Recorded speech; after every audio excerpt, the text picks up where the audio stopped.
Hello, folks. Good morning. Wherever it is you're watching us from, this is Spoon TV. We're live here just in front of the Gomez Institute of Medical Science, where we see some individuals wearing jackets of the Independent National Commission on Human Rights. They are here. Yeah, but then I was just call it Archie. You call it Archie, follow by him. This is unacceptable. You just tell him I was telling you right. You call it Archie. Hello, sir. Good morning. Sir, can you please introduce yourself to us? See you here, and you talking about carrying on statutory responsibilities. So we live here at the Gomez Institute of Medical Science, where the former Vice President, Joao Taylor, was brought on here yesterday for medical emergency while she was in police custody. So we see these guys are from the Independent National Commission on Human Rights, Councillor Famula.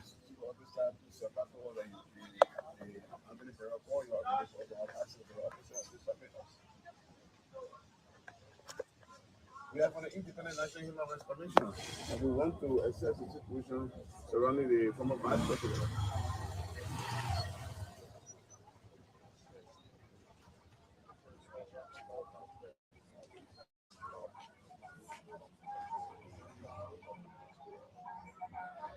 So calls are being made to have access to the former Vice President. So former Vice President Joao Taylor was brought in here yesterday afternoon. And after we reported that she was faced with some medical emergency. Yes, sir. Good morning, sir.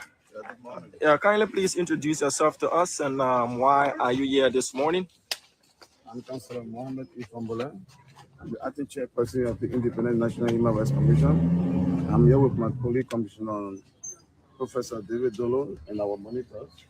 Well, by our statute, we have the right, we are an independent body that will assess human rights situation in the country. We have been following developments since the former Vice President was invited to the Liberian National Police. We sent our monitors there and we heard about her illness. So we in the leadership decided to visit and see, assess what is unfolding, because there are information on social media that she's been pressing, some people saying it was injected, there's several other information. As an independent body, the best thing we can do is to come and assess and make an independent report on the situation. All right? And we have come, the Liberian National Police have stopped us. We have contacted the leadership, report 102, 1112, and they have denied all the Attorney General office. The Minister of Justice just said we have the right to come and do our work. And the IG is being arrogant and disrespectful to us. So we'll respond to that matter subsequently. So are you putting up press conference and that so? We issued a statement about this. What does this mean for democracy? It is unacceptable. This arrogance, this unprofessional. This is a statutory body, an independent body in the state. We cannot come here to assess human rights situation if we deny us. The IG is not about the law. It's not about control us. Councillor Famula, what we're hearing and what you rightly stated is that police sources are hinting that you should contact the lawyers of the former Vice President. If they agree, then you can enter. Body, we do not need permission from even the IG himself to do our work. All right? They are saying she's having a medical emergency, and only her lawyers should. She's not yet voluntarily. She's on the police. They brought her here. Do you think the police, from what you're saying, they're impeding your functions? And that's what they have meant guarding her. So when we come to assess the situation, you cannot be stopping her. What exactly did the officers here told you? That they have not got any instruction from the IG. And all other officers will call senior officers say they want to have IG. The IG phone is up. You think it's a human rights violation? This is well, we can't reach that decision now at that conclusion, but what we're saying, they are honor money our work. What's the next course of action? Well, we will let the public do subsequently. Thank you. All right, so that is Councillor Famula, the acting chairperson of the Independent National Commission on Human Rights, said he came with some of his inspectors But what we're hearing is police sources have hinted to the Spoon Network that what they told him is he should contact the lawyers of the former vice president, and if they do agree, then he will be granted access, because this is not a police station. She's currently facing a medical emergency, and if the lawyers, on the advice of the doctors, will agree, then they will be granted access. But the first drama here this morning is that the acting chairperson of the National Commission on Human Rights was denied access. Police sources, even by his own omission, that they will not be allowed access unless they speak with the IG. And our police sources are saying that he should contact the lawyers of the former vice president. And once he contacts the lawyers of the former vice president and they give him the green light, they will allow him entry. So we see folks are coming in. The Gomez Institute of Medical Science is now the hottest spot in Liberia as of now. The reason is former Vice President Jua Howard Taylor is currently seeking medical attention here. So that's the second vehicle of the commission off the go. Good morning, wherever it is you're joining us from. This is Spoon TV. My name is Diamond Slanger. And as you can see, not just the main entrance to this hospital that is fully guarded, but the entire community is manned by officers of the Liberian National Police. They are stationed at various vantage points leading into the community. There is another police contingent at the far end there. For those of you who know this community, there is another contingent of police officers at the far end. There is at the main Sophie entrance, that is where they have the Monrovia Super Mall. So instruction here is the acting chairperson of the Independent National Commission on Human Rights, Councillor Fambule, was told to seek authorization from the lawyers representing former Vice President Jua Howard Taylor, and if the lawyers grants him the approval, then he will be allowed access. So according to his own omission, he tried reaching the IG. He couldn't get the IG, but the officers have said that is the order on the ground. Anybody that will be granted access, apart from her lawyers and other close confidant and family members who are given the green light, any other extended third party should seek permission from the lawyers, and the lawyers will act based on the advice of the doctors. So that is where we are currently. We are providing to you real-time information. The former vice president was brought in here yesterday.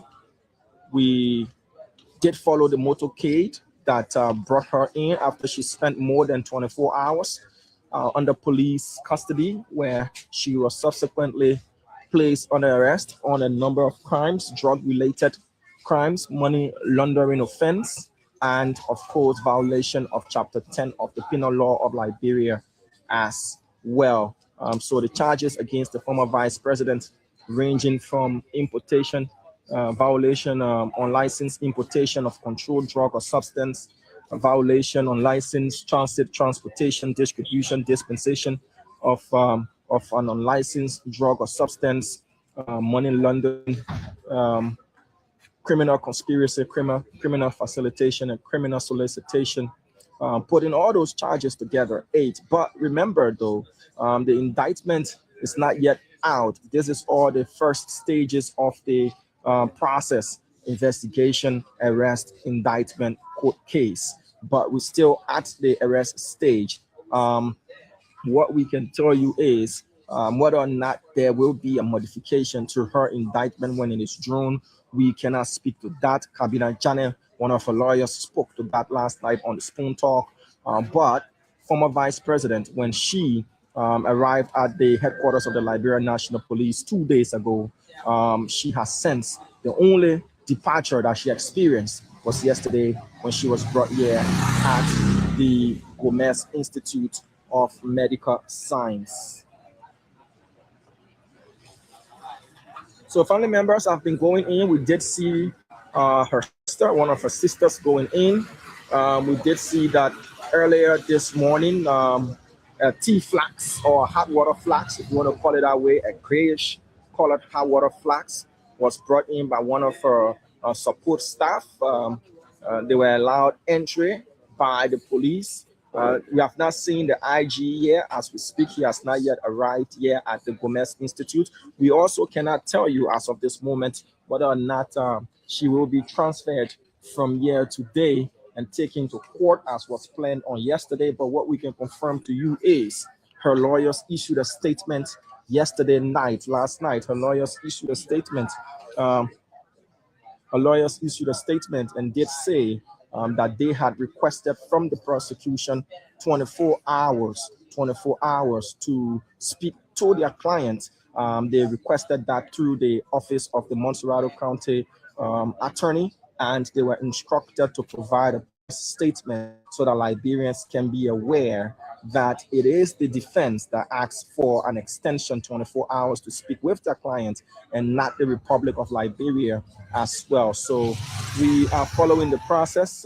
This community has got an extra layer of security, what they wouldn't have had on a normal day. They did also at some point in time have extra security, Gibson, and that was when former Vice President Jua Howard Taylor lived just along the main Sophie Road. She resided there doing much of her time as Vice President of the Republic of Liberia.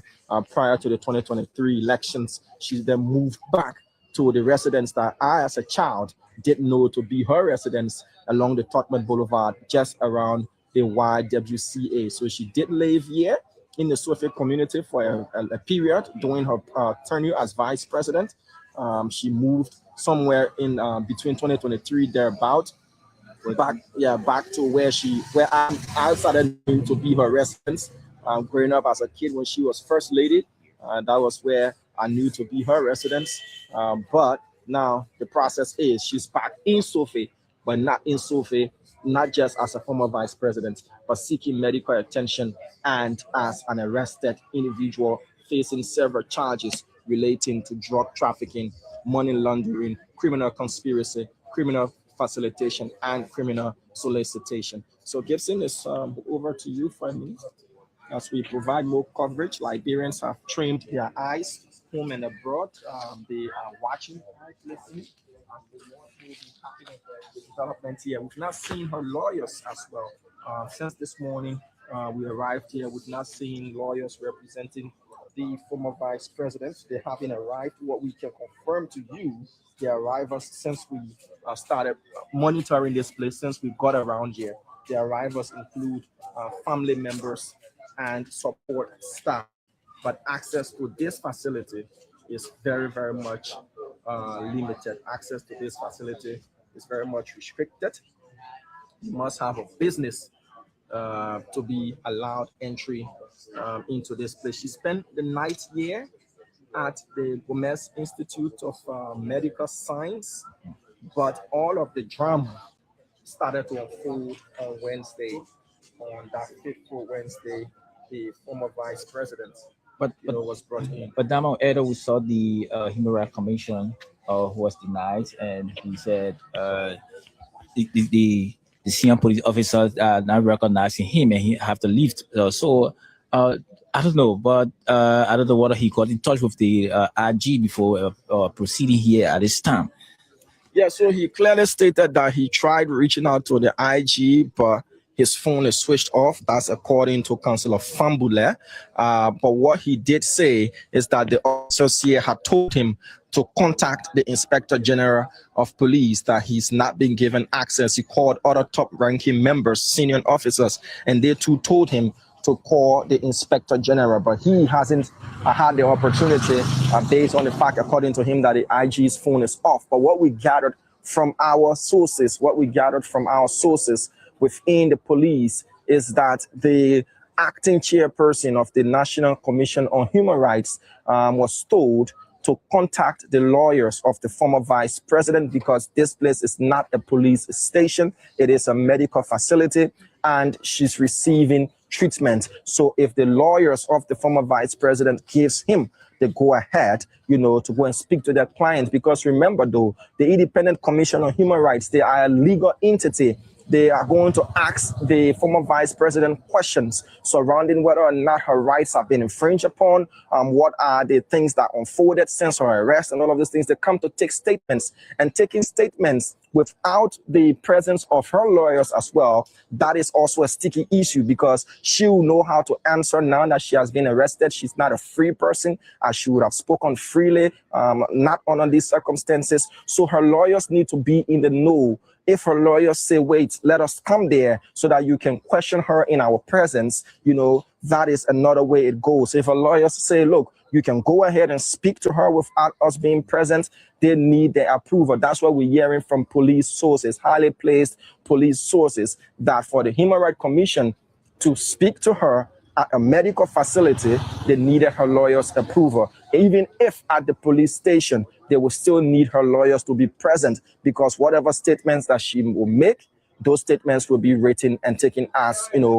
as investigative statements that will be used for any report whatsoever. So it's only safe from a legal standpoint that even at the hospital or at the police station, any person accused must have their lawyers, unless they waive their right to having a lawyer. So that is what is unfolding. That's what unfolded here earlier on. The human rights people have left. They came with at least 3 or so of their inspectors. They've gone back to wherever they came from. But as it stands, there's not the presence of Police Inspector General Gregory Coleman. So former Vice President Joao Taylor, we've not been able to get word from inside the hospital as to what's her current condition. Everybody who came from within yesterday, her lawyers, again, Councillor Kabina Janet and Councillor Finley Kanga, said they too last night were denied seeing their client, the former vice president. According to what, again, our police sources, when we questioned them as to why was there a denial, they said they were acting upon doctors' advice that at that point it was critical and medical procedures were being instituted or performed on the former vice president. And in that emergency, doctors were the only ones, and immediate family members that she had requested would be present. Lawyers will have to wait until the doctors did their thing. According to police sources, that is a standard practice all around the world. When there is a medical emergency and an arrested person is receiving treatment, doctors perform and lawyers wait. So the lawyers, again, will see if they will speak to that issue, whether or not they'll be allowed access to the former vice president. If you can just turn your camera to the side, you can see this place is still heavily protected by officers of the Liberian National Police. The main entrances leading to this avenue is also well guarded all the way to the main road. If you're branching in, for those of you who know the Sophia community, if you're branching in just before the Monrovia Super Mall, there is the presence of a police cruiser as of when I passed, making my way here, as to whether they've changed that vehicle to another one. Earlier this morning, we saw the famous Beast. It was just, whether it's still here, let's just, if it's still the Beast, yes, the famous Beast is still here. It's got men of the ERU, the FPU, the PSU, the year as well. So the Beast is stationed, and there are other police cruisers positioned at various vantage points. But what's happening here now is we cannot give you information as to what is the current condition of the former vice president. Those who have been granted access, when they come out, they're tight-lipped as to whether she will be transferred from here today and taken either back to the police headquarters or, to the Monrovia Central Prison via the way of the court. We cannot determine what happens next. Last night, while we were here, folks, we did also see a number of bags, a number of duffel bags were brought in on board a pickup associated with the former vice president. One black suitcase, a medium-sized suitcase, was also brought in with 2 different duffel bags, one brownish and one whitish in color. They were then taken in. This morning, we saw the sister to the former vice president walking in. She had in her hands, a reddish kit that others have said looks or resembles some sort of first aid or home medical kit or whatever it is that was inside. We cannot tell you the contents, but then she was briefly asked.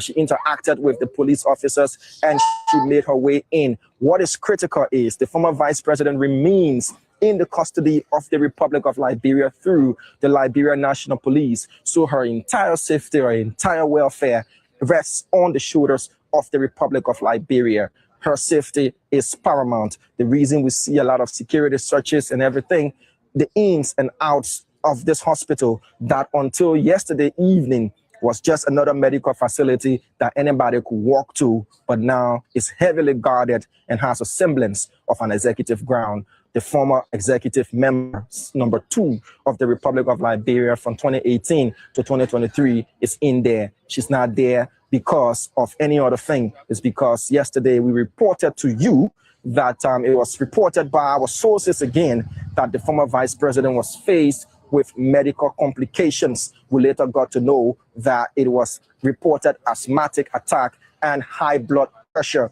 At the police headquarters, doctor was brought in, nurses were brought in. They tried to stabilize the condition of the former vice president. They worked for hours with another batch of nurses going in with different kits hanging on them, but all of their efforts seemed fruitless. The former vice president was then transported under heavy joint security escort and brought here. What we can inform you of is this is the facility of her choice. She opted to be brought here at the Gomez Institute of Medical Science, known as GIMS for short. According to what we gathered, she's got a history here and her records are here. And when it comes to preferences, this is where she chose of all of the medical facilities in Liberia. So she was not brought here by the joint security, by their demand. She was brought here according to what gathered and what was confirmed, that she chose this particular facility. As to how she's doing now, we cannot confirm what her condition is at the moment. Most of the folks who make their way in and out, they remain tight-lipped, and we're hoping that when the hierarchy of the Liberian National Police and other concerned with this information, other primary sources confirmed with this information, when they come out, they can speak to us concerning her condition. Others were denied access, namely yesterday, Marvin Cole and Eugene Colley said they were going to sleep here at the Gomez Institute of Medical Science, but they ended up leaving after they said they have spoken with the former vice president during the evening hours. So they brought food and everything for the former vice president. According to one of her family members who spoke and asked not to be named, that person said she finally asked for something to eat after hours, and what she requested for was what was brought in last night. This morning, we did see them bring a hot water flask, and that was taken in as well. We remain live here. We remain posted when there is a new situation, any new development. We'll definitely go live from the Gomez Institute of Medical Science. The former number 2, former senator of Bone County, and former first lady of the Republic of Liberia, who's now facing several huge drug-related charges, is still here. As to whether or not she will be transferred from this medical facility or she will remain here under supervision and still have a state police presence, we cannot speak to how this day is going to turn out. But what we do know for certainty is she will be taken to court, if not today, someday. Today is Friday, tomorrow is Saturday, Monday is a holiday. Whichever day, we'll be here to provide you that information. Thank you so much for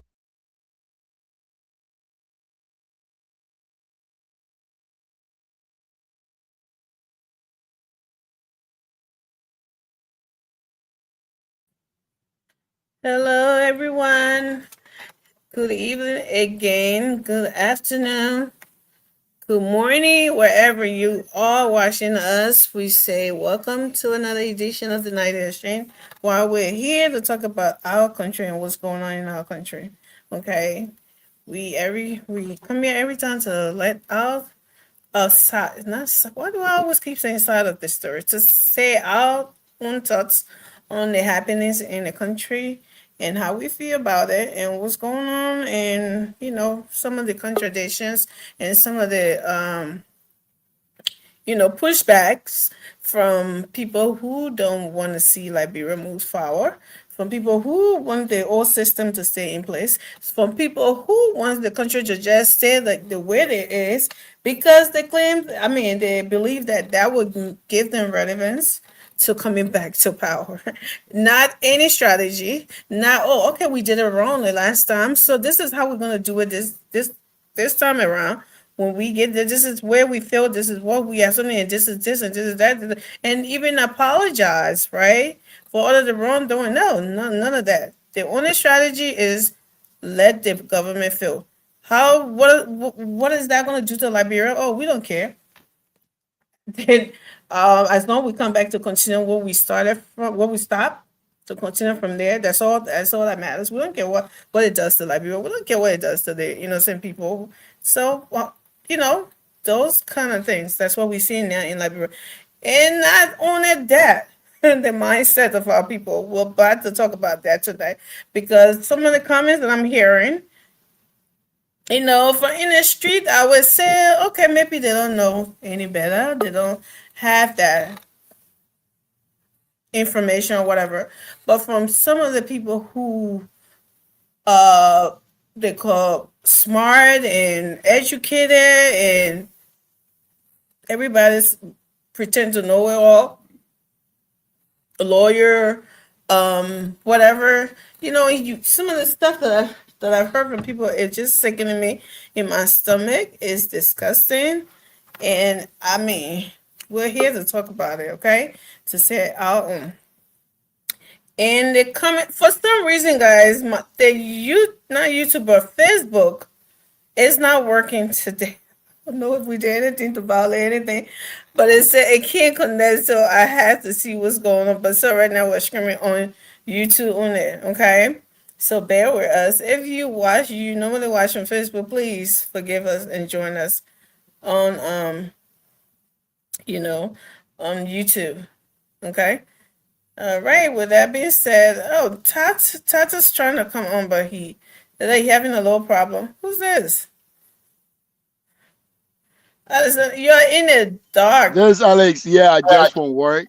So I Yeah, want to ask you whether you can please allow me to turn my camera off and then while driving, going home quickly, please. I want to be part of this conversation. I don't want to lose it. I mean, this is your when favorite you Alex. get home, will you lose us?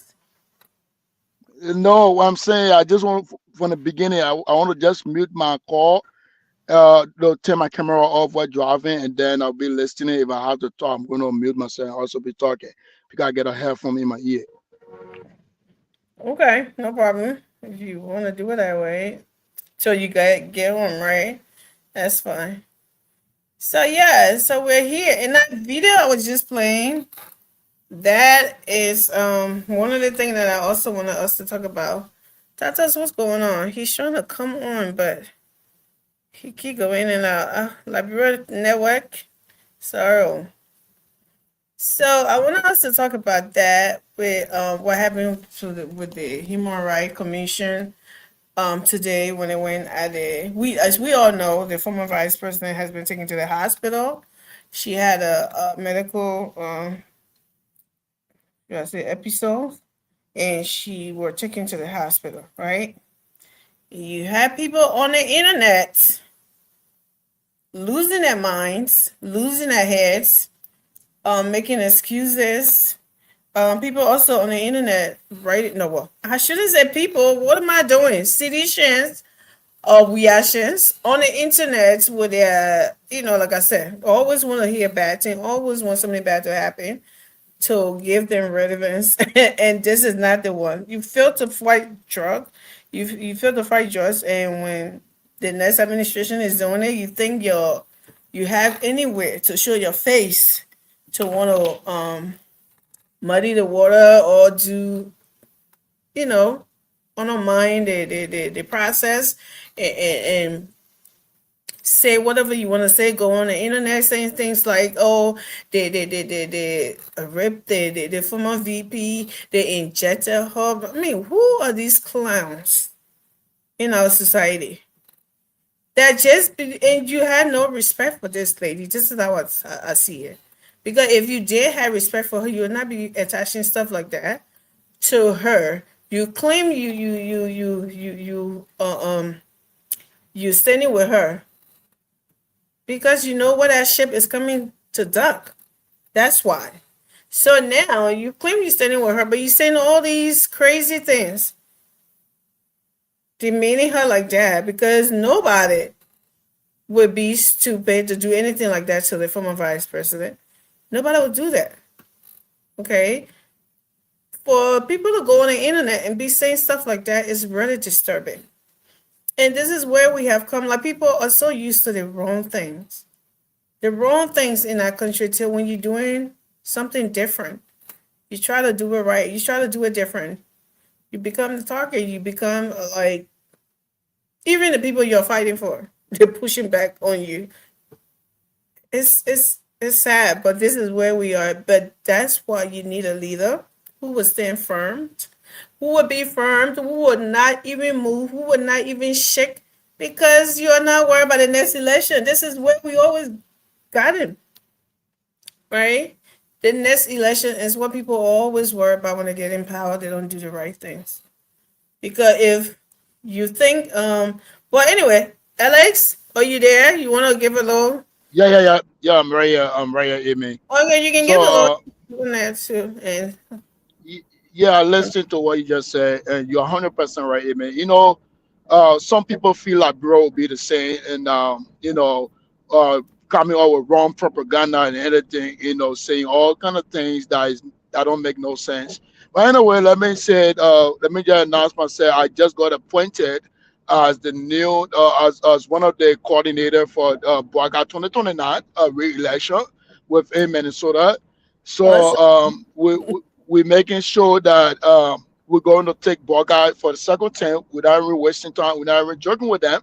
So consider about the former vice president, Mitch Taylor. Let me say this. Seditionists were taught they will come up with false propaganda and all the stuff. Right now, they are in, and the duty is to allow the president to, fire the IG, Conor Gregor Como, which of course they're getting this wrong. The IG will not be fired. That's the right man for that position, because he coming up with every necessary duty. They were surprised. They said, "Oh, she know how Warren. You guys just told her. You're stubborn." And da-da-da. It's not every cases that you have to get Warren. They don't need to tell you. Once they get their evidence, the police get evidence. They get every right to stop you from traveling. You have to go for questioning, and that's what happened. And I overheard people, Susan Bange, she put it, she put it on Facebook. How they injected her, which she pray for the VP. Girl name here. I just yeah. So when I saw that post, I laugh at her, because she honestly don't know politics. She just trying to create chaos for herself, create a lot of enemyship for herself, and she feel like she's doing politics. She actually don't know politics. And you understand? So Liberia getting to the right path. Amen. I'm gonna be honest with you. The people said Joseph Boaga was sleeping, but Joseph Boaga don't wake up. Now we're getting that confused. Maybe he needed How Joseph Boaga? Maybe he needed his nap to get his energy, don't you think? How did Joseph Boaga get to catch this entire thing? Now people are blaming Finda Bono. Oh, she's the source that giving the government listen to someone. Finda Bono. That one, every day he gets sources. The sources Bennett. He said my sources said it was the same man. All the way to something happening in trouble, not to the spoon pen and they tell about representing. But go ahead. Yeah, so Liberians that will be listening to us on YouTube today, if you have not been to Liberia is safe, because a lot of people get it wrong narrative right now, say, "Oh, Liberia not safe." Liberia is 100% safe. The thing is, when it comes to the drugs issue, the president is not joking with it. This entire drug cycle started from the past administration, but they never take anything because they themselves were taking it in, so nobody cared. But now, say our public can take it in, and they said that his son was taking it in. We agree. Papa still arresting it now. He said, "My son, my Dezo," and he came out and said, "Whosoever, you will be arrested." So that shows that he don't care who will be involved or not, but you will be arrested. So please, if you're listening, man, Liberia getting to the rightful era. Yeah, so this is just a small one. We'll play that video of the president giving that caveat. I wouldn't call it threats because why if you threaten if you have nothing to hide? I mean, this is a long-standing problem that we have for the from Madam Sarita, and I don't know how hectic it was till George Vietnam. When I went to Liberia 2023, like I said, what I seen, that's what turned me into campaigner so this can't be it. This gotta change, right? So it became worse, right? And like, how can a drug come in the country? 100 millions. And that was the only one I would caught. Imagine the other ones that were coming in. And you think the drugs that are being caught now, you think it just got there? Some of the drugs were in the country after the election and they got stuck there. Exactly. Out now, because the people who were there, they said they were going to win the election, so they did something. Now taking it out now is a problem. It's not something. Then the women, the government saying, okay, they're calling FBI, they're calling DEA from America. They're calling, oh no, that's not true. They put statement out and saying, oh, but we want to see the picture, then they're not. When have you ever seen FBI in this country? By the way, okay, investigating case, all doing it. You see that? All over the place, before you want to see the in Calabash with you. Where the people even work at the embassy, the ambassador, the counselor, where have you ever seen them passing all around Broad Street and somebody and drinking beer with you in Calabash before you want to see people who come investigate something of that magnitude? You know, like they would say something is not being done, and then when it's when they're exposing our faces, oh no, then they come up with something else. This has been their strategy. They failed massively on this drug issue, and they want to turn themselves into. And we had a nerve to stand on a podium. I don't know who wrote that thing to say that he did well with drugs. Dude, are you having an Alzheimer or something going on with you? Amen.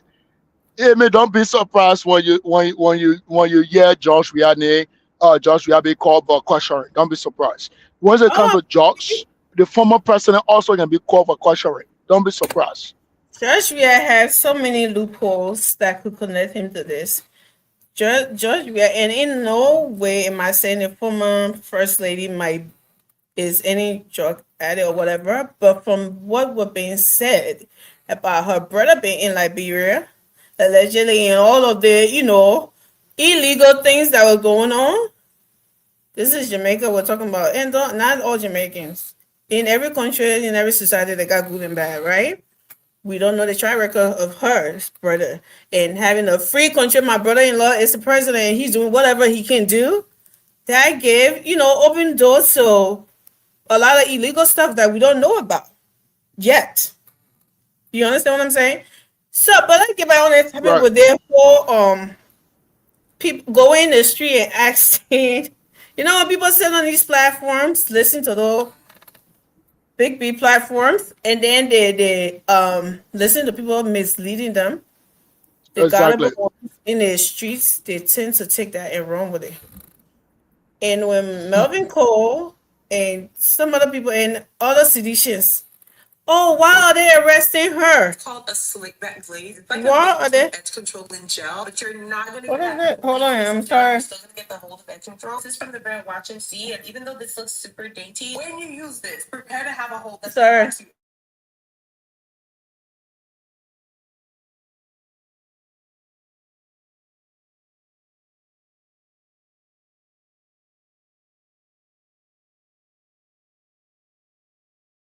Yeah, so why Amy trying to settle things. Those that don't know what happened, some seditionists say, the former president, former vice president, she didn't do anything. But let me make this clear to people that might watch this later. The reason why they call the former vice president Mr. Taylor is because her signature was a proof passport or diplomatic passport that was approved by one of the drugs addicts. Her signature from her office, from the VP office at that time when she was a vice president, her signature was on that approval stamp that this person need to be, this person need to get a diplomatic passport. And then it was the St. George artist that called her name. It was the St. George artist that called the former vice president of the Republic of Liberia name. So the police will not just come up on a blue moon and just say, you know what, man, you're not going anywhere. You need to, no. They have concrete evidence. They have facts to whatsoever things about the VP before they stop her from traveling. And I tell her to go to the headquarters for questioning. Yes. And through the 5 hours investigation, 5 hours investigation, it was not only the police, like National Police, that were doing that investigation. We are international investigators that were in that room that were doing the investigation. And then there were 5 hours before they talk about medical issue and all the stuff there. And I overheard about the human right, Amy. When it comes to the human right issue, they said the police put stop to that. Let me make this clear. I listened to the Inspector General. That's the next one. We're getting to that. Okay. Let's say hi to Mr. Davis. Welcome. But you can lay on your something, Alex. We're getting to the human rights stuff unless you are there. Yeah. So yeah. The thing is, people should be like, oh, the vice president didn't do anything.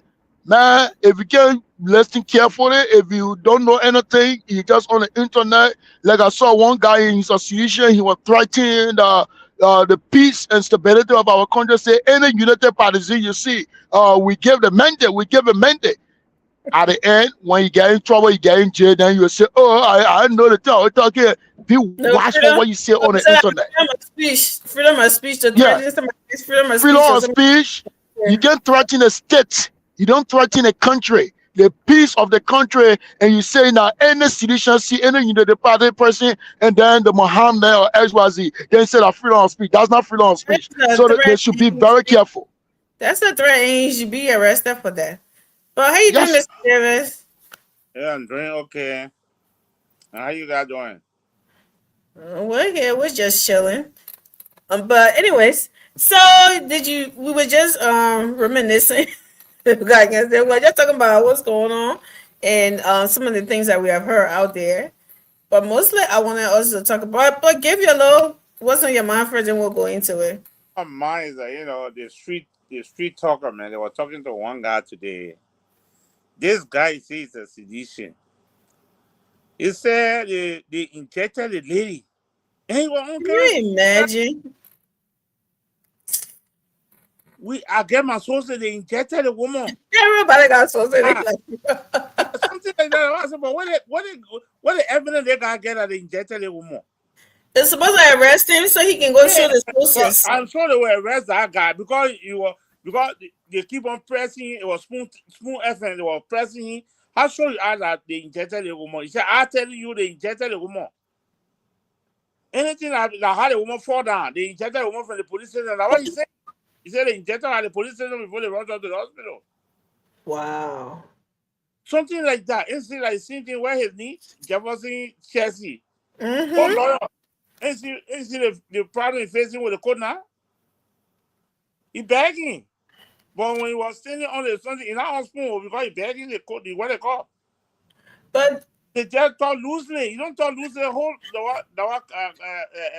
Mr. Bala told him. He said, as a lawyer, he just coming into the law field. He should there's certain thing about court. You should close your mouth. As a lawyer, we don't just talk against court. No, you don't do it. Because they can provoke your lesson for that. You're talking, you better know what you're talking. Yeah, you must know what you're talking. You don't just go talk loosely against the court. When the court makes decision, they make decision. It's just a referee on the football field. When they make decision, they can find them for it later on, but they are the decision stand. When the referee said, I go. You go or you come down, the man commission, all of them can go that are business, they will what they call that referee, but that referee decision stand. Mm-hmm. So you don't just go on the street, start talking like that, they injected the woman, and that the reason they rush her to the hospital, the woman okay, they didn't do the one. The only thing that can come from them more, what about Joseph Bakason? What about the other people? But this is where we're coming, Mr. Davis. Yeah. You know, like I said, they just sit. You listen to news, you listen to the radio, you listen to the news on the TV to inform your decision making, right? You don't just listen because you want to hear one thing. You want to you in it. That's why you program yourself, right? To just listen to one channel because that channel is telling you everything you want to hear. Whether be it the truth or the lies, that's all you care about, right? So it's just like in America, certain people don't watch CNN, they don't watch any other something, they watch Fox News. Certain people don't watch CNN, they don't watch ABC, they watch what? MSNBC, right? Because that's the propaganda is what they want to hear. When they're hearing the truth, it hurts them. They don't want to believe it because they already programmed themselves to believe one thing. So this is what's going on here in Liberia. People listen to these people there that Mr. Jerry, put your finger there. People listen to these people that they believe they're in the same party with them because with Liberia, the party comes first, then the country comes second. Or the party, maybe I'm making Liberia too important to them. The party, the political leader, then Liberia. Because what happened here, and like I told you on Wednesday that I was feeling bad the whole day when this happened because I got a soft spot for Madam VP, right? I did not expect that. But then I know one thing though, that if government was being trying to with the narrative like, oh, they're just trying to weaken the opposition for 2029. They're just trying to do that. I know for a fact that if this government was doing that, if that was the aim for that, they would not be going for her. She would definitely not be the one because they have a good relationship, good rapport, everything. She's not the one, right? So I knew something was there. I did not want to believe it because my Lord, something for her. But then again, with my little rational thinking, I would say, hey, don't fight me. That's what I think about myself, right? So I knew that they would not just go after a woman of her status without anything. And with them, with a U.S. ambassador, a U.S. FBI, DEA, and all of that, they would not get that stuff involved so close like that in any country, local propaganda or politics. That I know they would not do. So that kind of convinced me to know that maybe something is there, right? Even though Amy is in her mind of, in denial, she doesn't want it to be true. And to be honest with you, I did not want it to be true. I really do have some kind of soft spot about her, and I'm going to confess that. I keep telling you. But we want the right thing to be done in Liberia. So I did not want it to be true with all of that. But then again, I kept putting 1 and 2 together. I did not just say that blatantly and say, oh, no, they're lying on her. That can't be true. Why would they go arrest the vice president? This is a former vice president. This is a former first lady. Why would they disgrace her? Why would they do this? Why would nobody disgrace anybody? This is how arrest, and I think that part of second me also, they always want to act like they're telling the authority how to do their job, like they know what to do better than them. These people are security forces. You are not. These people have been investigating these people or this woman. You don't know that. So if she's leaving the country and they try to arrest her, it's not like she's in the country and they did that to her. She was leaving, right? She may not have known. She may not have known. They don't know. But they had so much on her that they couldn't let her go. According to my sources. Let me be like, I got sources, okay? Don't come here. According to my sources too, they have a lot on her. So they couldn't allow her to leave because they don't know she's gonna be back. Okay. Oh, they didn't call her, they didn't do that. When Chancellor was leaving from where Calabash or Cameroon, did anybody say he let us say, sir, you're leaving, but here, this is it, you gotta come back to them. So no. If they have so much on you, or they want you, and they feel like you are fly red or you leaving, or that may look like, running away to them, they will arrest you. And people, everybody got their own narrative out there. Oh, how she was checking in, and they went to, and thank God for social media. We seen the video while she was in the traffic, and they want to call her off. Whether they call her EPS and told them to stop or whatever happened, because I was confused. I said, well, why are they crossing? Why would they just cross in front of her like that? Like they were, kind of doing a road race, like she was running or something like that. But you never know. But everybody out there knows. Oh, the government doing the one, and then some other former senator talking about, oh, how the government trying to kill her. And so they know the woman got a signal. She's something. That's why she's. What happened to her is normal. The pressure going up instantly is anxiety. She got arrested. There's a lot out there. My reputation, I got caught. My personality, people look up to me. People don't see me. People be thinking about all of those things after they're doing something wrong and got caught. They think about the embarrassment of it all. That will make your pressure to spike up. That is normal. Everybody in our country, almost everybody in our country got one online condition going on. If it's not pressure, it is diabetes. So you mean to tell us with these so-called senators and well-educated people who making these arguments, you mean to tell when anybody in Liberia doing the wrong thing, they shouldn't arrest them because they got online condition? They will go. Maybe they might fall off. Maybe they might have some kind of problem if they arrest them. Is that an argument we're trying to make? Or we're just doing it for the big people in our way of thinking in Liberia, that no big person, oh no, how dare they? She's a former vice president. You see people in the street saying these things.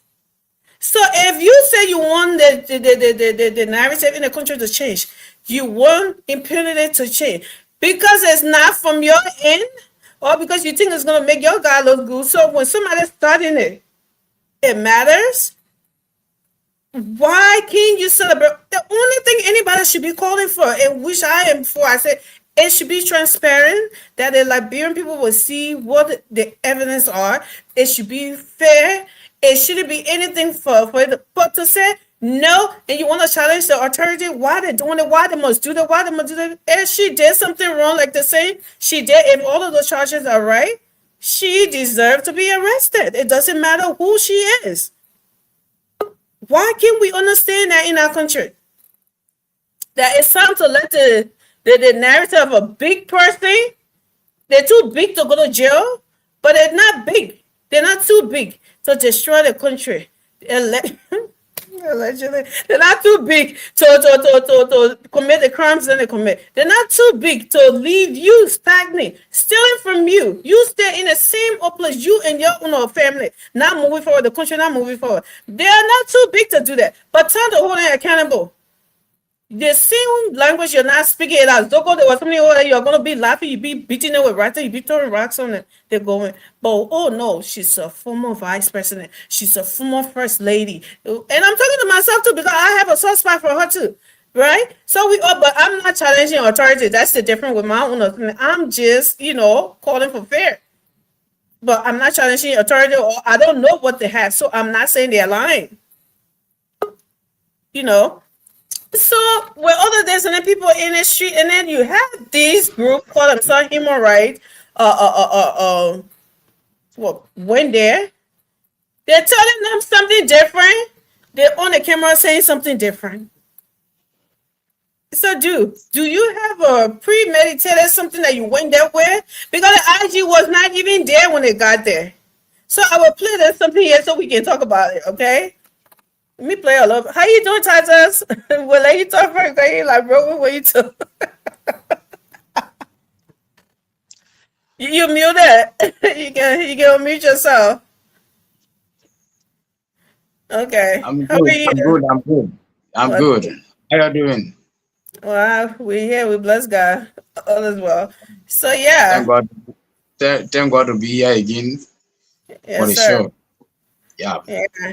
So let me play this part of the human rights, something that we'll go from there, right? Human rights, chairperson of the human rights, with things that is being said about, protocol and then we hearing something else from them. Let's play this part. Are y'all guys saying that? I'm just looking at myself. I think you're looking at yourself is not displaying. Always. Okay, let me see.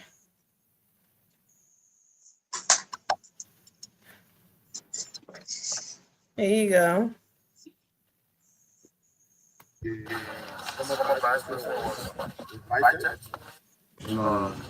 Professor David Dolo and our monitor.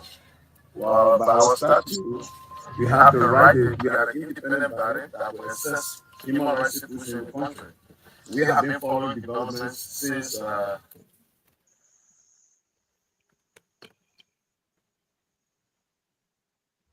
Oh, come on. This is done. Dumb stuff, that's not mine. So the leadership said this is assess what is unfolding, but there are information on social media that's been questioned, some people say it was rejected, several other information. As an independent body, the best we can do is to try and assess and make an independent report on the situation. All right? We have come, the Liberian National Police have stopped us. We have contacted the leadership, report 112. If they have denied all the report, the Attorney General Office, the Minister of Justice will have the right to come to our work. And the IG is being arrogant and disrespectful to us. So we respond to them by the subsequent. So are you putting up press conference and that song? What does this mean for democracy? This is unacceptable. This is arrogance. This is unprofessional. This is a central body, independent body in sin. We cannot come here with assess human rights situation and deny us. The IG is not about the law. He says that won't control us. Councillor Fowler.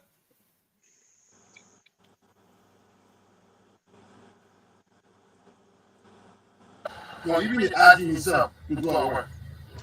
All right? They are saying she's having a medical emergency, and She is not yet on her own. She's not yet voluntarily. She's on the police. They brought her here. do you think the police, from what you're saying, they're impeding your functions? And that's what happened to Daniel. So when we come to assess the situation, you cannot just say no. What exactly did the officers here do? That they are not doing something for the IG. And all other officers will come see officers they want the IG. The IG pulls up. You think it's a human rights violation? This is well, we can't read that decision now. That conclusion of what we see. They are Okay, so let's stop it right there, right? You guys heard what he said. We came, they said we had to talk to the lawyers for the lawyers to let us in. But we keep calling the IG is being arrogant. He disrespecting us. But the IG is not here. Okay. This dude is he's sounding like my father. I don't want to say anything wrong, but I just hear for grown people, you know, when they tell us what's one when they say people can't lie. But I catch one B-man lying on camera. So I don't know how true it is. The person who came up with that phrase that B people don't lie, lying to us in Africa, they lie too. So anyways, they're saying two different things here, my people. And then Mayor saying, I don't know that IG has just turned to some hot cake for everybody, right? But let's talk about it. Let Tata talk. Say he ain't like, bro, we want to hear something to go. Let's start with welcome, Morris. Let's speak about this. What do you think is going on here? Because to me, it's like a protocol issue going on here. How you supposed to see the vice president, the former vice president, go through her lawyer and let the lawyer tell y'all if y'all can see her or not. How does that involve the IG? Or how does that make him arrogant or whatever? Yeah, look, I mean,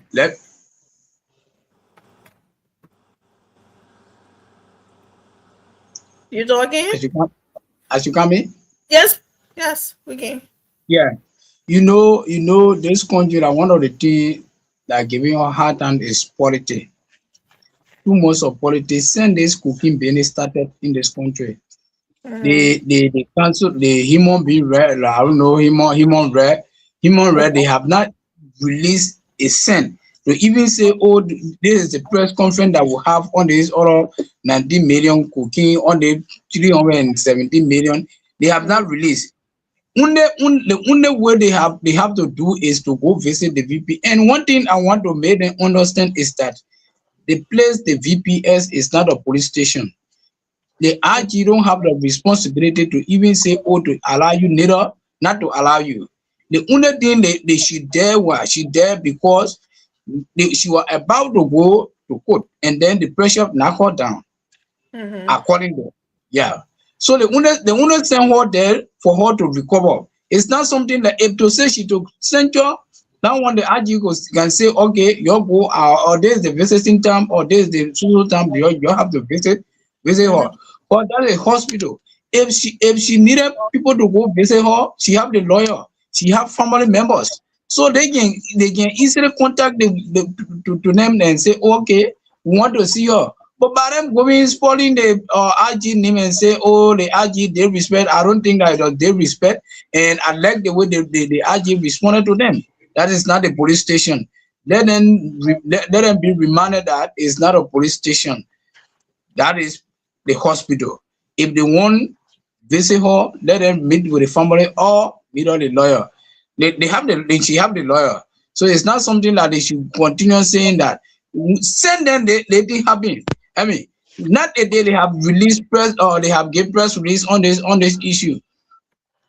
Only they go on time when the VP was arrested to the headquarters because they intersect her to the airport.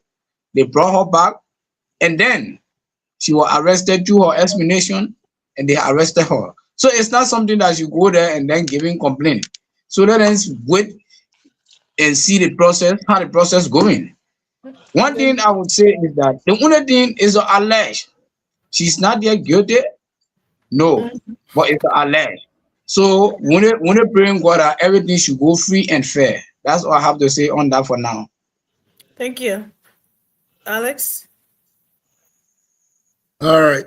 Thank you so much. So the thing is, I'm shocked because that's my first time hearing about human rights activists in Liberia. I know in your email that we have human rights. They're there for decoration. Because the thing is, if we do have human rights, where are those human rights when other company Lebanese people are abusing labor or abusing Liberians, not getting their pay on time, not treating them that kind of way, the way they're not supposed to be treated in their own country? Where the human rights been? Where are those human rights? Where are those human rights when other people are being kidnapped and what we call kidnapped and other people they been hostage and all those things? Then where human rights been?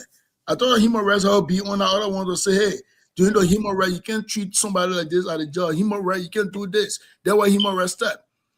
But to my ultimate surprise, when I overheard about human rights went to a hospital, so human rights went to medical doctor now.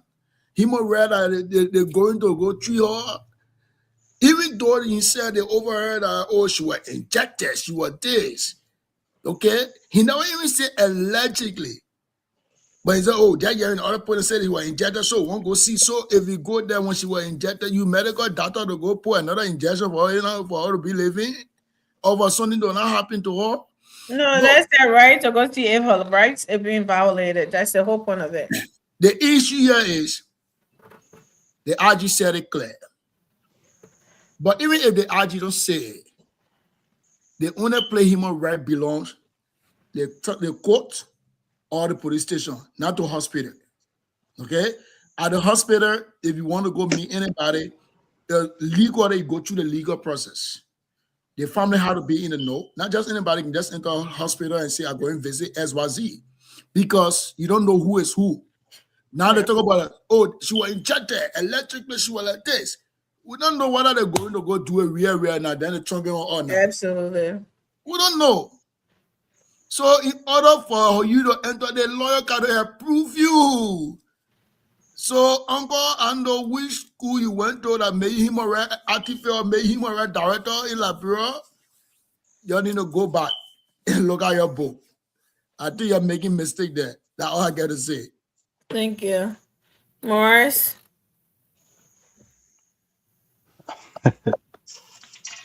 Tatos, how are you? Long time. I know. I'm good. Yeah, why you want to answer me? You vote me? No, I say I'm good. I answer you. Ah, Now you are now you answer me. And that voice that was coming off where like. But look, sorry.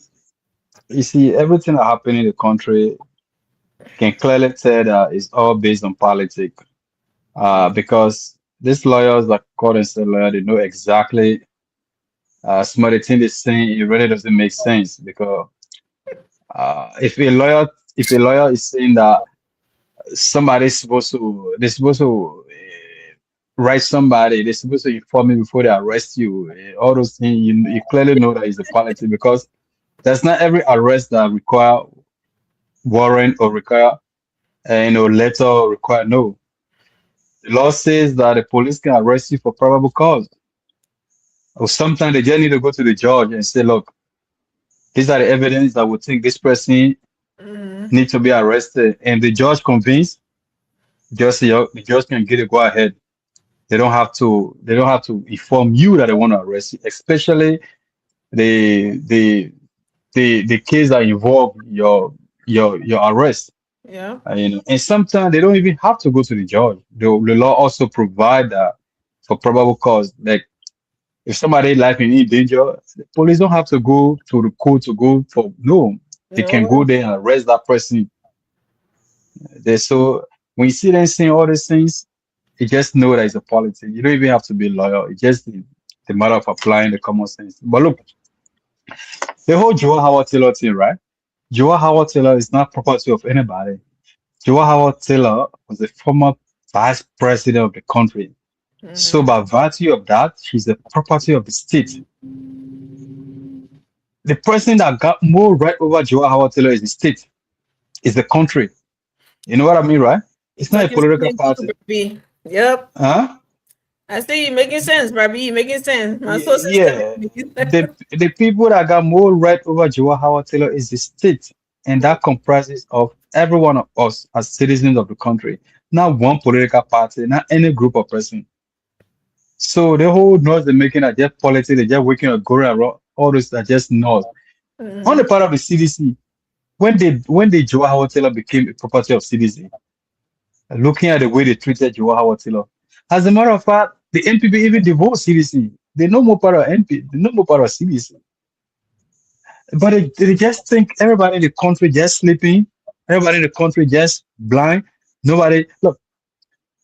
The law does not favor anybody. The law does not favor, and no law says that because of this person's status, so certain privilege should be given to that person. No law say that. No law say that. Right? So all the noise they're making, and I think they're being so nice to Joe Howard Taylor, and all sometimes because of the politics. But in Liberia, by the time they catch somebody, the first thing the next day they get sick. They're not the same Joe Howard Taylor were trying to get him plane to go for some kind of program or whatever in Ghana. All of a sudden she became sick. Yeah. Yeah. Overnight she became sick. And like the brother said, the hospital is not a police station. The hospital is not a police station. You don't just go there because you call yourself Himaro or anybody. No, you don't just walk to the hospital because you say Himaro. No, even a lawyer, you don't just walk there. It's not a right to go to hospital to visit somebody. In America, yeah, when somebody is being indicted or somebody is in jail or whatever, even when they carry you to the hospital, they got chain on you. They got police officer manning you right in America. They got police officer manning you. They own shift. Yeah. But they're doing all these things because they think Liberia is just like a dump site. Anything can happen, and they know that these things are true. There's no preference for Joe Howard Taylor. Joe Howard Taylor is, like I say, is the property of the state. So the state has an ethical responsibility to protect Joe Howard Taylor. So all that noise they're making are just for nothing. No. Today, if Joe Howard Taylor passed away, it's the state that will give us state funeral. So look, the government will not be distracted. The good thing here is that this is not just the Liberian government. The American government is involved. Other international partners are involved. So trust me, it's not just the Liberal government. If they're doing the wrong thing, they will talk it. So that's why they're not even paying them no mind. All that noise they're making, they're not paying them no mind. The people working, they're doing their job. And we'll see more to come. So like the president said, he commend Gregory and his team, and he stand by them until otherwise order. And we all stand by them and we all support them for what they are doing. Yep. Thank you, Morris. Mr. Davis, are you with us? I'm with you though. Okay, let's hear you, sir. One of the things I would like to say, the people that damaging the whole thing are the social media group. Because the cell phone social media group, because everybody got on cell phone, they posting. Everybody get on cell phone, they posting. No law to govern who should post, who not should post. Some of them just go and post nonsense. Some of them just go on the street and get some information from them and just post it and just lie. They're doing this, they're doing that, they're doing that. But Mr. Derek, is posting a wrong thing or what you're posting is the problem? Why you posting that? What make it wrong or make it good? Exactly. Because some of them just posting wrong information. Because every Liberian cell phone that everybody journalists. Oh yeah. When you get good phone, your mother or your sister then say you want tablet here, they put on the state, the man and become journalism. The man going around interviewing people. My man was from so and so or what they call social media, so and so. So how you feel about our business? Then they meet up with someone else. See, you see, they say the people that cry more like the CDC people. The MPP, what they were more coming from that crying. They make a good statement that they stand by the state, but also they're looking at her for her to go through the process. So they're not violent political party that what they call that CDC taking on the street making protests. They're not MPP where she came from. MPP are not protesting. They have some MPP people that are talking something. But only people will ask what they call CDC because they are bitter with the government. How the government keep them from power, they are so bitter they won't come right back. Anything, they will look for a way to, and it's kind of small thing. Even a Joe Burger going and makes a car, don't forget it, they'll run it. Oh, they probably own and probably can see you.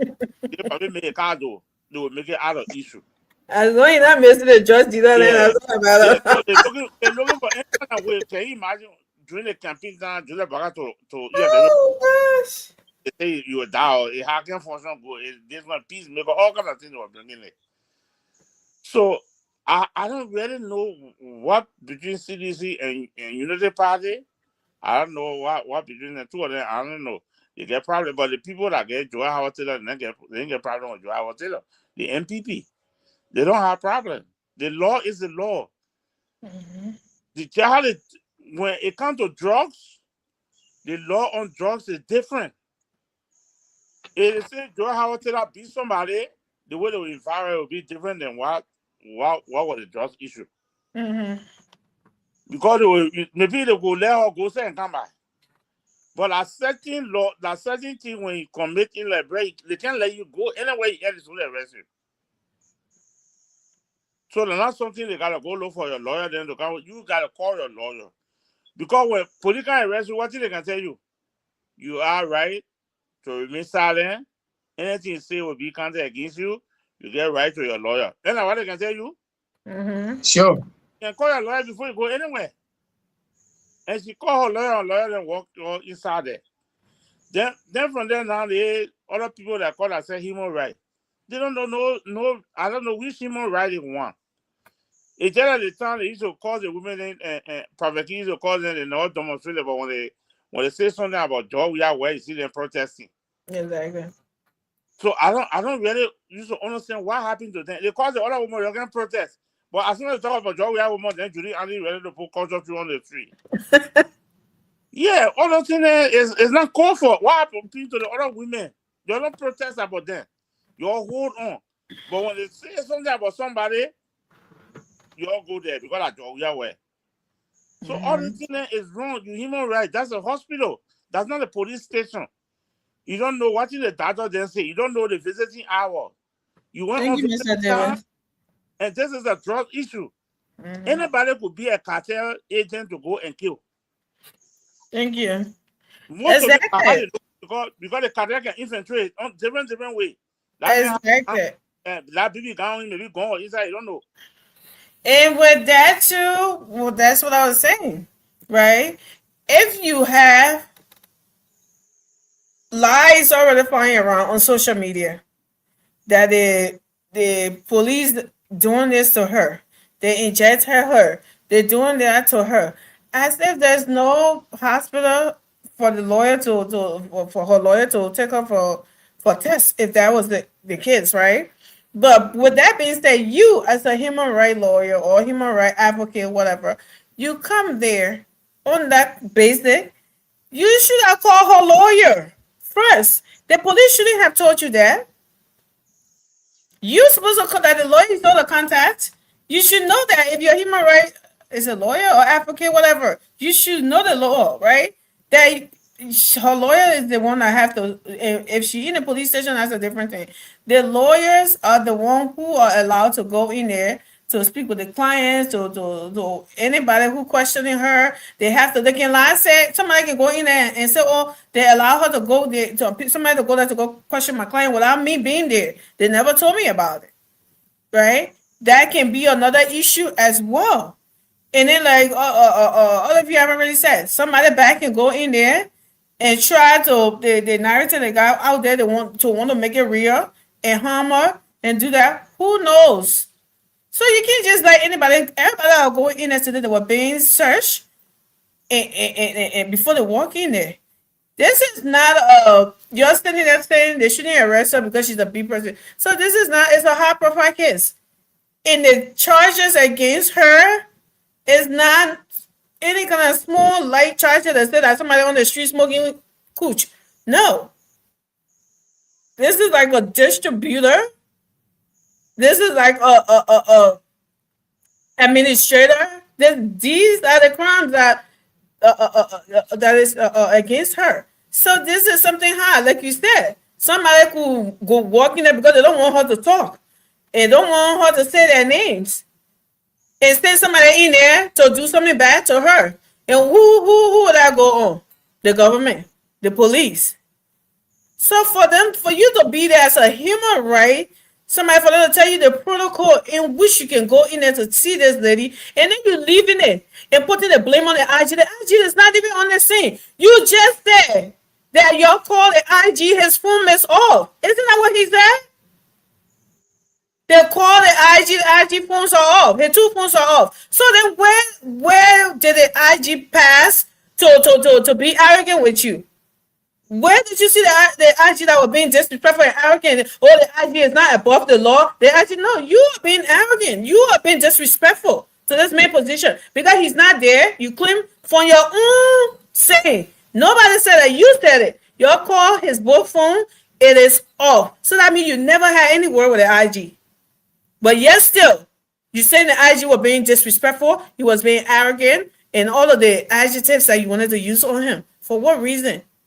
Because they're telling you protocol? Because the government don't like to follow protocol? It must be saying that mean let's follow shortcut. No, shortcut could lead those people in trouble. You already know the political atmosphere. You already know doing the right thing already being a problem. Oh, just about I want to kill her. Oh, IG comment want to kill her. Want to do that because she gets something. This is a vice president. You're not supposed to do that. You're not supposed to do that. What is that? When Chancellor, like I said, when Chancellor was leaving Calabash to go to Cameroon, when they grab you on the way, they're saying, let us come see us. He was not a former president of Liberia. He was. I mean, what the hell? This is so sad. And then people going ahead, oh, why they arresting her? Why they got to do it? When they actually come and say he knew people, there were high people in high places in the government who are involved in the past. Why he get arrested? Dumb.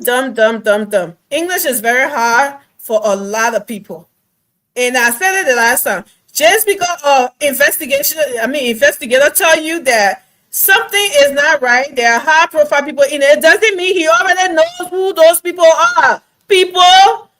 And people are so running around with this. The same thing I said, if an investigator come on the scene, he look at the scene, and again, he had preliminary, whatever, something there, and said, this looks like a foul play. Does that mean they know who were involved with the foul play or who did the foul play? Does that mean they already know? Or they can get to know after they investigate? So why they making it seem that IG come in and studying them say, oh, I know this person here and he did it, but then I'm gonna protect him and arrest one of other people then, because that's how they're making it mental sound. Like he knows, he told them, say he know who's doing it, he know their names, he have investigated them, he know that, and he's not arresting them, he going after opposition. And this is, before I give it to you guys, this is one thing that pissed me off, right? This whole drug thing I went on, all of these charges that they put on this lady, instead of people thinking about the country and what we have seen over the years, all I keep hearing this so-called opposition is talking about, oh, they just want to prepare the opposition for 2029. Nobody was concerned about Liberia. It was all for 2029. And these are the people that's supposed to say they care for Liberia and that we should take our country and give it back to them. These people who are only thinking, and this is what they've been doing, guys. They're only thinking about 2029 and never the country. Oh, this is a good thing for the country because the drug thing is taking all the country. No, it's all about, oh my God, they're about to scrape up my chance for 2029 because I'm connected to this lady. All they're about to do that for 2029. It's all about 2029. And this is very disturbing. And I hope Liberians are paying attention. Nobody care for you. Nobody care for your children in the street. What this drug thing has been doing to them, all they care about is the big people. So if we don't learn from that, and we turn drunk, or we drink some of the cool water, and say we, God forbid, I mean, not going to what that. Instead, we want to get we are what? They want to be happening to Liberia. I'm sorry, but anyways, anybody got something else to say before we go to the I think the president's speech? Yeah, so we actually say this, Liberia going to continue going forward. We're not going to listen to what it says. We're not going to be afraid of their propaganda. We're not going to be afraid of their threats. Anything they want to say, they have right to say it, but be careful. Your right can turn to wrong. Your saying can turn to different things. You can go to jail for that. Even if the government don't arrest you for now, it can go against you in the future if you have the opportunity to come in the United States. Let me make this clear if people watching this. It can make you, because the United States right now, they're doing investigation. If you want DV, that's why you got to be careful what you post on your Facebook page. Because if you win DV, they do all those investigations on your page to know what you been into publicly or whatsoever. So, we're not saying that you can do your posting. We're not saying you can turn to journalists overnight. We're not saying that you can insult, but be careful. Your right can turn to wrong. That's all I got to say. Absolutely. Anybody else? Or we can move on to we are. Okay. What do you want to talk about? We are. Let me see. What about we are speech? The so-called peaceful man that they keep giving peaceful medal. Look, the country, like I said, all these lawyers, they know exactly what they're doing. We're not the same government that prosecuted the former Chief Justice of the country, Grace, what a woman named Moses Scott, and that woman went to Savage. She was in jail until she appealed. She went to Supreme Court, and the Supreme Court free her. Mm-hmm. This was the Chief Justice of the country. The whole thing they're doing, they don't even love Joe Howard Taylor. Don't mind it. I just politics. They don't even love, how much care they care for Joe Howard Taylor. But the thing is that, like I said, even right now, the benefit Joe Howard Taylor, and no CDC or NPP giving her that benefit, that the government of Liberia giving her that benefit. Because why? She's a state woman. She's owned by the state. That all of our property with Joe Howard Taylor because she was vice president for all of us. So now one person get these citizens that are running around like, what kind of care they care for Joe for Joe Howard Taylor so much? They just all over the place. But the thing about the government, they frame, they not get time, they are not distracted, they not care. You not want to see them calling somebody because you're writing something on Facebook. No. because it's highly professional. They don't care what you read, what you not read at your business. They know what they're working, they know what they're doing. When they got the evidence, they bring it out to the public. All the other people that they be involved, all the deputies or the EDA, the DEA, the NSA, where were the human rights? They ever go there to go see? These are Liberians. All the people, they are Liberians. Where were they? Where are they? They ever went there to go see what are the people okay? Don't mind them, man. Absolutely. That's what we're saying. So, oh, Tata's running away. So, he said, what you want to talk about? I want to talk about your peaceful man. He said, what I want to talk about? Yeah. So, it's when the former vice president got arrested on that day, the next day, we have put out a statement. And that statement, like the MPP did, because even though MPP, that's their political leader, is she? Yeah. Okay. So, regardless of that, they don't know what her left hand is doing or what her right hand is doing. Now, they're not saying, oh, yes, this is true or whatever, but they're giving the process a chance, right? And they're not for the government. They're giving the process a chance to see, but they want a transparent, free, and fair investigation, which is fair and responsible. CDC, on the other hand, Josh Weir gathered and had a conference how Joseph Yuma Guaga and his administration is undermining. That was the word, undermining democracy by going after political opponent and all the one instances that he had to say, and that he's coming in the country and he'll put people in the street and they will do this, they will do that, they will do this. So, my question to you guys is, Josh Weir, as the reactions are always made to be all sedition, that he's the peaceful guy. He brought peace to Liberia. Well, you want to read his statement? In a brain. Yeah, I was looking for it, you know me. I can't find it. Anybody get it, please send it to me. I had it Morris, but I'm looking for it and I can see it. You know me every time, right? When it's time for me to read, I think it disappeared. So, yeah, so anybody got it, y'all? While Amy looking for it, Morris and Jay Davis, if I just send a text in the private chat. If you the movement for Baga 2029, we already have the movement going within Minnesota. I'm the chairperson right now, the chair coordinator. So if you want to be not just in Minnesota, but the diaspora right now. So if you want to be part of that movement, which of course we have the speaker, we have everybody within that movement in the chat room, general chat room, please text me. I'm going to add you in our chat room. So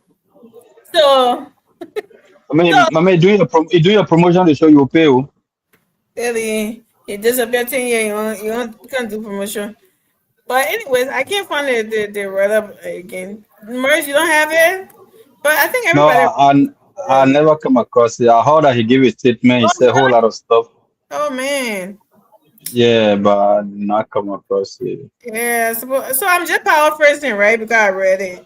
Even though I'm trying to find it, but I can't. I don't know why it disappeared like that. But I should have saved it. That's one thing I didn't do. I didn't save it. But anyway, that's what he said. Threatening the unrest, and this is the former statement, right? This is the former president. This is the person who the decision make to be there. Peaceful man. We as a peaceful man, even though his track record sometimes I never shown that, and what he says has not even been near being peaceful like this, or something that he just pulled out, and threatening violence and all of that. And he even have the EFL going and threatening counter protest too against that. And another group came out too and saying that they are waiting for him. Now you see what this is going. Caused by the former president. So the peaceful nature that all peaceful men are who we always hear about, guys. Let's talk about it. Morris, I'm sorry I can't find it for you to something, but I think you got an idea, right? By me power person. Emmanuel always got it. So welcome, Emmanuel. But go ahead, Alex. And if you did you read about that? Did you Yeah, read that statement? I saw the statement from our former president, Yeah. Dr. Ambassador Bagube, Mm-hmm. Josh Obomana So. stating that, for the sake of the peace and this, you guys, the vice president will give you guys so hour and blah blah blah. I know you want to say peace, you want to threaten all day, you tell the citizen to hold on a little bit, but we waiting, we watching you and all the things and all the things he said. Mr. Former President, we love you, respect you because you serve our country. But all that thing of lie, how I gotta say that lie. You always send long tests for now the Christmas Day. When I get you no peace, I go. No peace, I go. When I Eddie Johnson said he was made peace ambassador on a call. We're not making no peace ambassador. The papa you say he was sleeping, he now wake up. The papa I wake up to the point that you're even confused. How the papa wake up from the bed? Now you want to destroy the whole thing with the IGO, the IG store car. We're talking about George Bennett, they're talking about the George money, the IG knew to purchase a car from Minnesota. You we thought you get tired, no evidence. Mm-hmm. The only thing we got to talk in the case, my people, will make sure that Papa go for 24 years to be able to catch all the so-called in a better get our money for our country to be to the place where our country to be. Thank you. No problem. Go ahead. Well, should we? Emmanuel, welcome. Did you read that statement? So you just come. We just wanted to give you something. Mara, is that I'm just getting the statement now to look at it. I didn't read it before. Oh, okay. Go ahead, Mr. Davis. Yeah.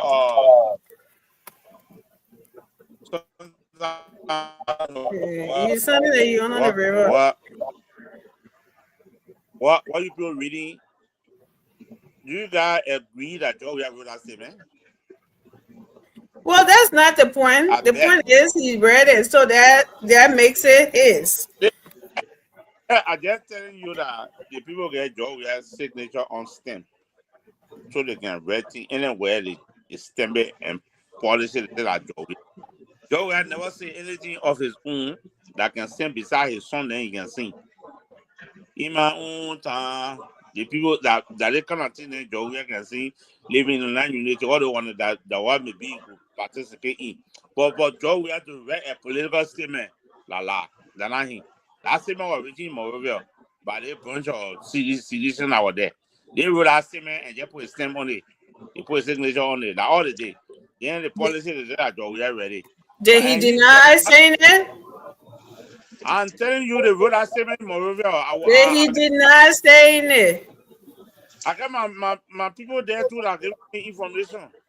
The reason why I'm asking you, Mr. Davis, Georgia don't have to put a pen on that paper. It's okay. Somebody can write it. His office, chief of staff, or a bodyguard, Eugene, or anybody can write it.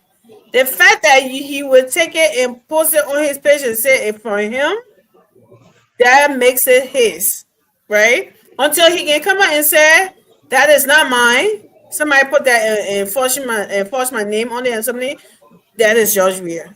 So it doesn't matter if he wrote it or not. We know a lot of the things, people don't be, I'm not going to go there, but that's not the point.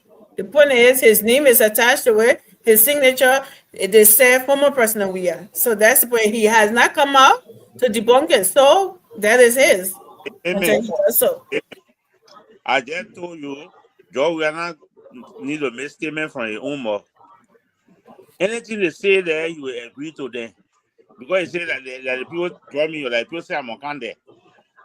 So that the same people trying for him to come back. So anything the people then say, he will not say no to it. This is George Weah. George Weah, even that state of the New York, he used to see that man just reading. Sometimes John was on paper where he second go home to sit and read the paper where no. Anything the people get in, why you go stand to read. He's second that knows the problem and say, no, this statement, your moon they want from there, your moon I know. You just read. That's why you see George Weah used to go get sit on the New York, 2 hours, he's saying, oh, they're talking. You don't know even why it's not entire John was something there. So anything again, you will not say no to it because there's the same people that want to bring into power and they say what the people want that they don't want that they made it from you. They don't want to say I'm gonna come to power. These are the same people that want to bring him back to power. So that statement will not ever when Joe ever been Liberia. Then saying him about Walker, you not seeing go Liberia and he gonna play freestyle ball. You must say that Joe are even coming for the thing. Who one of them went to jail Joe ever go there? Don't pray I'm kind of country. Joe, I don't even want to come Liberia now. Let me tell you.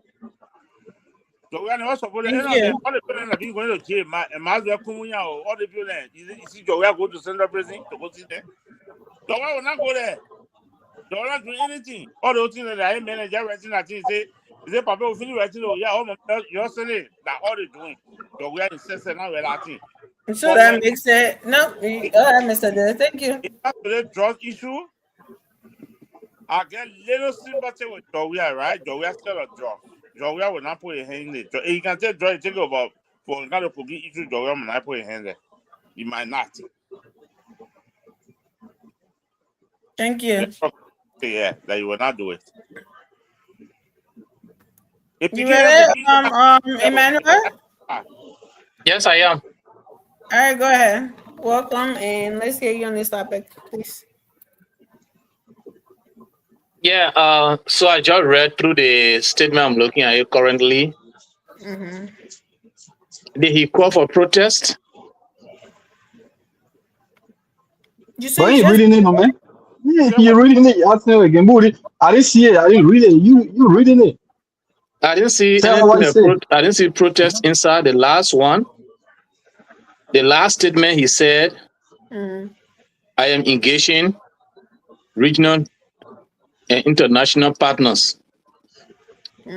He said, after this engagement, I will return to Liberia to mobilize the CDC and all patriotic Liberians to oppose the tyrannical assault on our democracy, using every political and legal tools guaranteed to us by the Constitution. Is that what is considered as a protest? Yes. Go stay on. Go ahead. What do you think about it? The statement, and what does it mean to you? And I can't define the statement because I'm not going to define the statement, but depend on my understanding, because understanding is not definition. The person who get a statement can define themselves. But based on my understanding, when somebody says political and legal tools, it can be enemies. What are the political means that are available to us by Constitution? What are the legal means that are available to us by the Constitution? We have to look at the Constitution and see what are the political power given to citizens. Look at the Constitution and see what are the legal power that are guaranteed to citizens. Then we can come up with a conclusion. So I don't think the only legal power given to people is protest. I don't think the only legal tools given to people is protest. So protest is not the only means that you can express yourself politically. Protest is not the only means you can express yourself legally. Maybe through legal means you can say I'm going to hire lawyers to fight the case. Through political means you can say, you know what I mean? I will make sure I rally all the other politicians, all the opposition politicians, so that we'll all stand together and make one statement, so that put the opposition together. Or they can say, I decided to say, no, I'll put all the opposition together, so we'll join the street. Or, in fact, we'll not even join the street. What we'll do, we'll all go to Joel Howard Taylor House and make sure nobody take off from there. There are many ways you can exercise your political rights. So, I don't want us to limit it to just protest, because there's nothing in that statement that says protest. You know, they used to tell me one joke. They said when Tubman was president, One guy said, to hell with all of President Todman's, and then the post say he was speaking to President Todman. So when they're calling, they carry him and say, no, I didn't say to hell with Todman. I said to hell with Todman's enemy. They put not let me in. So now we allow the person to defend. They say if he comes and put in the street, there are police. The police and the army in the country, they are powerful enough to stop any protest in Liberia. So it don't have to be citizens doing counter protest before we all know that the country is a country of law. But for me, in my opinion, I'm not going to limit it to protest. Thank you. That's just what I want to say. I'm not going to limit it to protest. That does not mean protest is not involved, but I'm not limiting it to protest. Morris? Hello. Look, Amy, we can do nothing. All that thing we are doing are just big show. We can stop nothing. Even if we are involved, if we are involved in this thing, we will be arrested. This case, this drug issue, if we are involved in it, we'll be arrested. And this is not even the first time it happened in Africa. Just the nearby do. Just the nearby do, Sierra Leone vice president was arrested.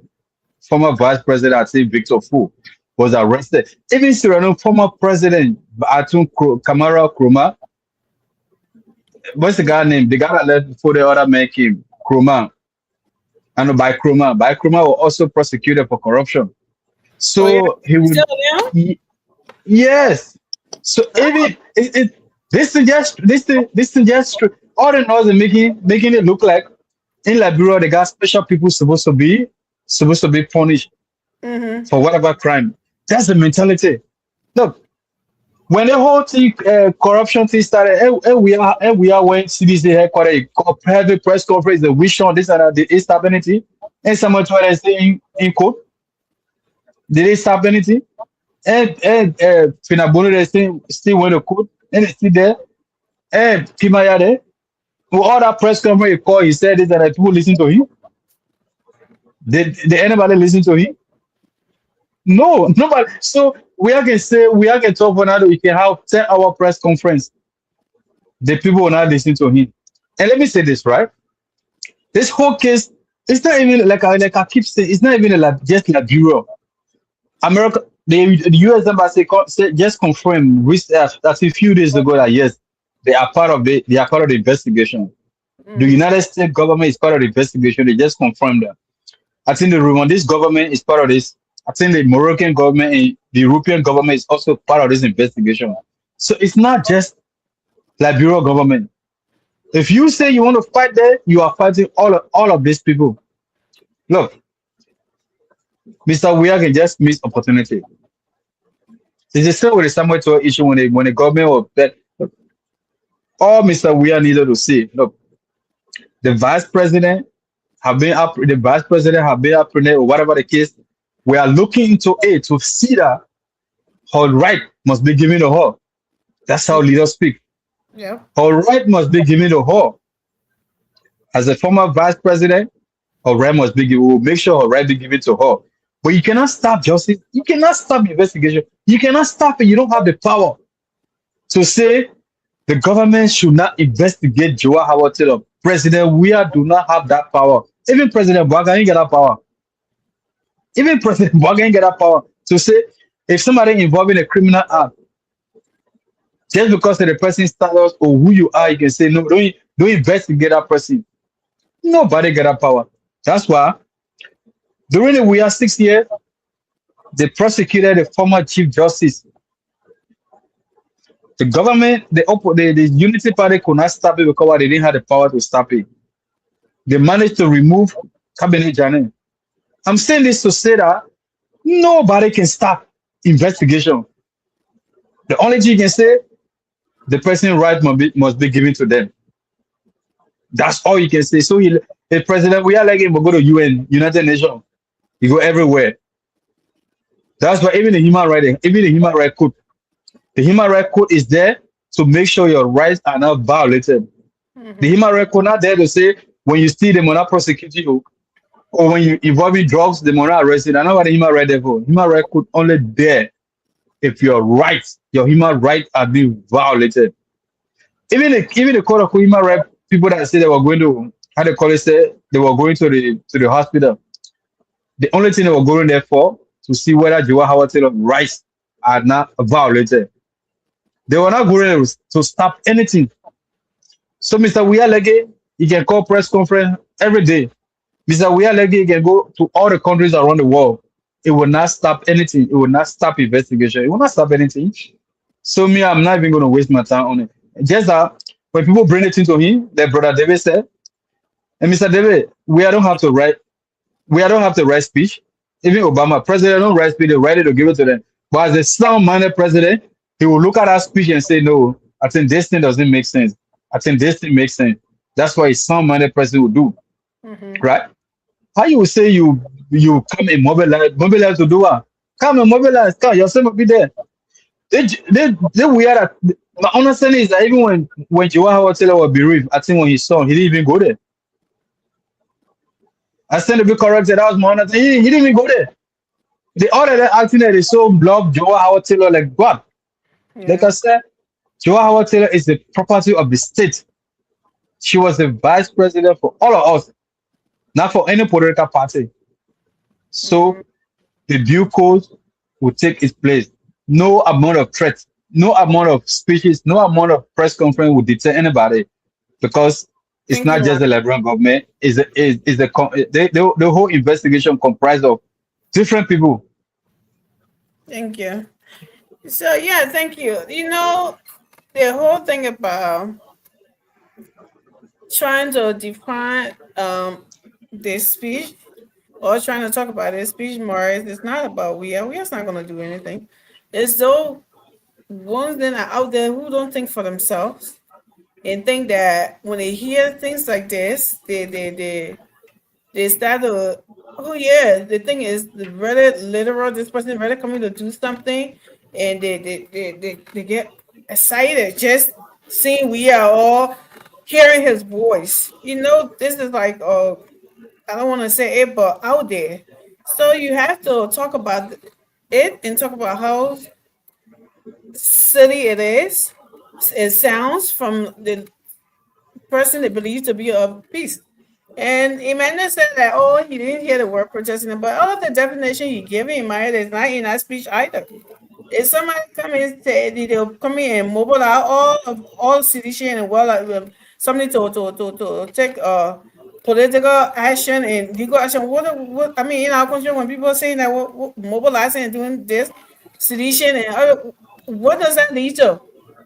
For them to go to the church? Absolutely not. Or maybe you're doing maybe this, maybe that. We all know what is something to. So we're not just getting up and just saying words out there out of our mouths or whatever to say, oh, this is what he said. And the wordings, they have something to go what? Reading between the lines and you know what the person talking. It doesn't have to speak the line. They got different wordings to protest. They got mobilizing. They go out there. Something that can be a protest. Would you say no? You can't use that word in protest. We can't say that. Okay. And the speaking he did, whatever speech he wrote or whatever, I don't care whether he wrote it, but it's his because his name is on there. The speech that he gave never said anything about somebody, you know, the person who said he something of the rule of law or whatever. He's the what's the word I'm looking for? He always abide by the rule of law. He did. And this is a government, an authority, somebody, the government that you're challenging because you feel like you're the former president. This is why we're talking about these things. And there's no way what he said in there, the way he addressed this situation, it has nothing peaceful about it. And he's talking about mobilizing sedition. He coming on all of that, and that's supposed to be what? For them to go pray, for them to go sing, for them to go to the court. Why would he need mobilize if they're going to the courts for whatever to go? Why would he need to mobilize sedition for them to go to the court? It just common, understanding and reading between the lines. That's what it doesn't have to be the word. But to say, oh, that's exactly what he said, the word said, but we know what those words mean. So, and everybody have I think respond to those, and everybody who responded to it, I don't think they're all crazy to say like, oh no, this is not what he's saying. This is what he no. Let's not do that. We all know what we are saying here, and there's no way none of his people have denied it and anything like that. Okay, so let me give you feedback. I hear all of you saying define. When you talk about define, I say I can't define the statement. Mm-hmm. I said it here. I don't know whether you are listening to me or you are listening to me. All you saying are defining. I told you I'm not going to define the statement because I am not the writer of the statement. I'm going to give my opinion. Yeah. I said I'm going to give my opinion. That's what and in my opinion, and in my opinion, if somebody say political tools and legal tools under the Constitution, you can't limit it to one thing. It can mean many things. Protest can be part of it, and other things can be part of it. I did not rule out protests. I did not rule out any other thing. And I did not define the statement. I gave my opinion on the statement. So for all of you to be coming after me and say I'm defining it, I said it. I was very clear from the beginning. You can go back to it. We're on YouTube. You can go back to it. I'm not saying that's not what you said. You said I define. You said the word you are defining. I did not define anything. I just gave my opinion. You are defining your opinion. That's what I'm saying. You are defining. Even my opinion was not even defined. It was just because we said defined, you're trying to what it means. I'm not telling you what it means. I'm saying that's somebody expressing their feeling about how you feel about something. Like just say general opinion, then you deny it. Please come again. Come here. I don't understand you. It said that you were also defining your opinion, then you said you were not defining your opinion. So what your argument? You can't define. Listen, I'm not defining my opinion. How can I define my own opinion? What your argument? I'm only expressing my opinion, which is not definition. What your argument? I'm expressing my opinion, how I feel. I'm expressing my feeling. Yes. So it's not. I'm not defining the man's speech. Okay, I'm getting my opinion on his speech. We're feeling for that part. What your argument? My argument is the word political and legal tools is not limited to protest. It's not limited to protest. It's not limited to protest. Okay, so I have a question before you wait. Mr. Derek, let's not be dominated. So a question here. When have any group of people in Liberia ever said we will mobilize and do every political meeting and it turned to something else other than that? Okay. I'll take you back to WIA's administration. When the CPP were together, they said we'll mobilize and use every political means available to us to make sure we are a one-time president. It did not result into fighting. They did not result to, now everything was protest. The statement, come on, man, Emmanuel. Come again, what you said? In which someone is speaking. Okay, what you just said about what the CPP said. We have to be a one-time president. We will do everything. We'll mobilize in every way to make we are a one-time president.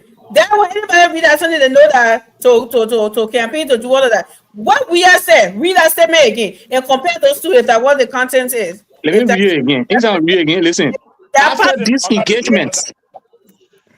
these engagements, I will return to Liberia to mobilize the CDC and all patriotic Liberians to oppose this tyrannical assault on our democracy, using every political and legal tools guaranteed to us by the Constitution. That's the statement. Okay. Using every political and legal tool guaranteed to us by the Constitution. And then compare it to what you just said that the CPP said. I should compare it. You asked me when somebody ever said we mobilize. You said it's the same thing, right? So I said, okay, in the content in which they're speaking, both words together and both something together. So related to your question before I answer, you said when did somebody ever say the kind of statement and it did not result into issue? The question you asked me, it did not result into violence. Exactly. And I said CPP did it and they were not resulting into violence. That's the same statement though. There's two different things they're saying there. It's not the same statement. But when somebody says we'll use every political tool, and the same statement. Political tools is also protest. Oh, so political to the protest? Yeah. Oh, you stop, man, please. Political tools, not your protest. Listen, Campini. Listen to me now. Campini. Also get them to protest. Listen now, Campini, the political tools. Campini, you're not listening to me. The context in which those two people are speaking is what I'm saying. Compare it before you say that's the same thing. Okay, brother. Mr. David, come back to your point, yeah? Yeah, I would beat my child. You can say you would beat a game. Is that the same content we're speaking from? I mean, answer David. I'll answer you. Just hold your question. You can't distract me, David. Me answer you. Political tools, campaign are political tools. Voting. Listen to me now. Listen to me. Campaign are political tools. Voting are political tools. I just told you. Gathering people are political tools. Protests are political tools. Demonstration are political tools. You understand? I can give you 5 different things you can use as political tools. Legal tools. We take one from that. We say protest. Then why you want to not in? But I want to say it's not limited to protest. I just said. I'm not saying you are wrong. Then why are you saying I'm wrong? That can't be. I did not say you are wrong. Why do you say I'm wrong? That can't be. We will be running. Why do you say I'm wrong when I say you are not wrong? The question I asked you not to me. That campaign we will be running when you get back in the country. You will mobilize citizens to run campaign. It's possible. We can run campaign anytime. Campaign time. It doesn't matter. It matters. Camilo.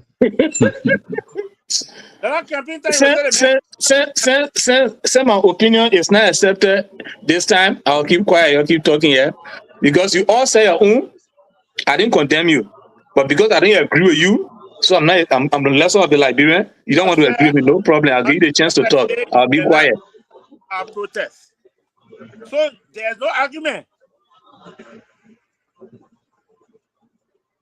When the man say I will organize all Liberians, whatsoever, that we can use all political means and what is legal under the law. Protest is legal under the law. So like, what the man talking about? He's not talking about all the other one. The man talking about that one. Legal. Yeah, but Mr. David, the thing the brother have to understand, we on the show, he keeps saying, all of you coming after me. I don't know. What it is? Yeah. Look, the thing here is that even the speech that I've not seen the speech, but even the speech that you read. Let's look at the context clue. Let's consider context clue. President Weah said a tyrannical attack on the democracy. From what you read, what is that tyrannical attack on the government? Where? What is the tyrannical? The government is fighting drugs. All your crime, we say during President Weah, women and say protested. Everybody I tell almost everybody. Yeah, I tell almost everybody was in black protesting for drugs. The whole country said they got to fight the drugs thing. The whole country. Now this government is fighting drugs. The government have not only how many opposition people said the government have arrested? So far, I think only Joe Howard Taylor said 99% of the people that the government have apprehended are people that within this very government for the drug issue. Deputy DEA boss, deputy police director, deputy NSC, the other person from the airport, the other person, the government is arrested. The people are apprehended. Judge Joe Howard Taylor for the same drug fighting, they come here with long speed. They got a CDC email from police station Ulubridge. Was any police officer accused of drugs dealing? Say what? Was any police officer accused of drug dealing? Why call any police officer? What kind of question you asking? Whether any police officer were accused of drugs dealing? It's not. All the people on the investigation. Yeah, until the investigation proved that they are guilty, but they're on an investigation. So what your question about? The police commissioner that was dismissed was not dismissed in connection with drugs. He was dismissed for robbery. For bribery, he accepted bribe. The one that The police IG spoke and said, David, can we understand each other now? The police IG said, the reason we are disrupting the man is not because he's had any connection with drug, but because he accepted bribe. Thank you. The second police guy, the second police guy was also dismissed, not because he had any dealing with drug, but because he escorted drugs. Wait, man. Wait, don't waste my time, man. So you are not dealing drugs? Yeah, you are not involved with the drugs, but he escorted the drugs. Emmanuel, don't waste my time, man. Somebody escorted drugs, say not involved. Don't waste my time. Let me say my own. Yeah. He said somebody escorted drugs, say they were not involved. Look, the government is fighting drugs. When somebody is involved, even under the Liberian law, you are innocent until you are proven guilty. So there's nothing Mr. Weah can do. Whoever, even if Mr. Weah himself is involved, he will be investigated. So Mr. Weah can do 10. Mr. Weah can come and rally everybody and put it on the street. He will not stop anything. Because why? This fight must go on. This fight against drugs must go on. And that's why it's not only the involvement of the Liberian government, it's the involvement of the international partners. How is that a crime when a country fighting drugs? How is that even a crime? I thought Mr. Weah would have said, look, the vice president is involved. Now the vice president has been arrested, whatever the case. We hope and we'll make sure her right must be given to her. That should be the message. The vice president right must be given to her. But to say you want, he like he said, everybody in the whole country put on the street. It will not stop the investigation. It will not stop anything. People within the very government, today they are going on an investigation. For whatever reason, linked to the drugs, this and that, they are going investigation. Yeah. They call Joel Howard Taylor. He go investigation. They say a tyrannical attack on the government. He just brought his son because they gave him to go right. He just reading it. A tyrannic attack on our democracy. How is that? How is that a tyrannic attack on the democracy because the government fighting drugs? How? How is that an attack on democracy, Mr. Weah? Yeah. Okay, so let me come again. The man who escorted the drug, he said he didn't know what was in the thing that he escorted. And it's possible. But even Joel Taylor said she didn't know about it. Yeah, well, listen. But what investigation going on? Even Joel Taylor said she didn't know about it. That's why she said she was not going to no police station because she had no idea. That's what they call investigation. Nobody said Joel Howard Taylor is guilty. So I don't know your argument you're making. If you listen to me, you know my argument. But as now you keep interrupting and you not give me room, you're not understanding anything. And I can't do anything about it. Go ahead. The police people that were dismissed, none of them were involved with the drugs. The commissioner was dismissed because he accepted $10,000 bribe. It will not because, and I can look for that IG speech. We dismiss the man being guilty. You say, man, we're not involved with drugs. We're dismissing the man because he accepted bribe. Accepted bribe for who?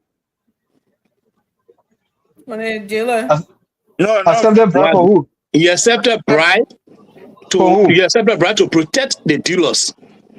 He accepted bribe to protect the dealers. I'll give you the statement. You listen to it. I'll find the statement. I'll share to you. You listen to it. The second guy escorted the vehicle. In fact, according to him, somebody told him to escort the vehicle, but that vehicle, who told him to escort the vehicle, it was the NSA deputy, Patrick Doe, who called him and said, please escort that vehicle. He doesn't know what was in the vehicle. He doesn't know what was on the vehicle. He only took order from the man. That's why the NSA boss also was dismissed for ethical transgression, misconduct. The charges are there. They did not say he was involved with the drugs. The LDA boss was also dismissed for ethical transgression. They said they did not find him in getting involved with drugs, but because of administrative misconduct. So they were not. None of them are involved with drugs, but their actions are better those who are involved with the drugs. That's why they were dismissed. Nobody in Boakai government so far that is being arrested, brought in drugs, with the exception of the guy on the airport. I said nobody. On the airport, but for the police and the security so far, the security they are dismissed so far. I'm talking about those on the airport so far from the police and the LDA and the NSA. It was because of misconduct and administrative transgression. That's why they were dismissed.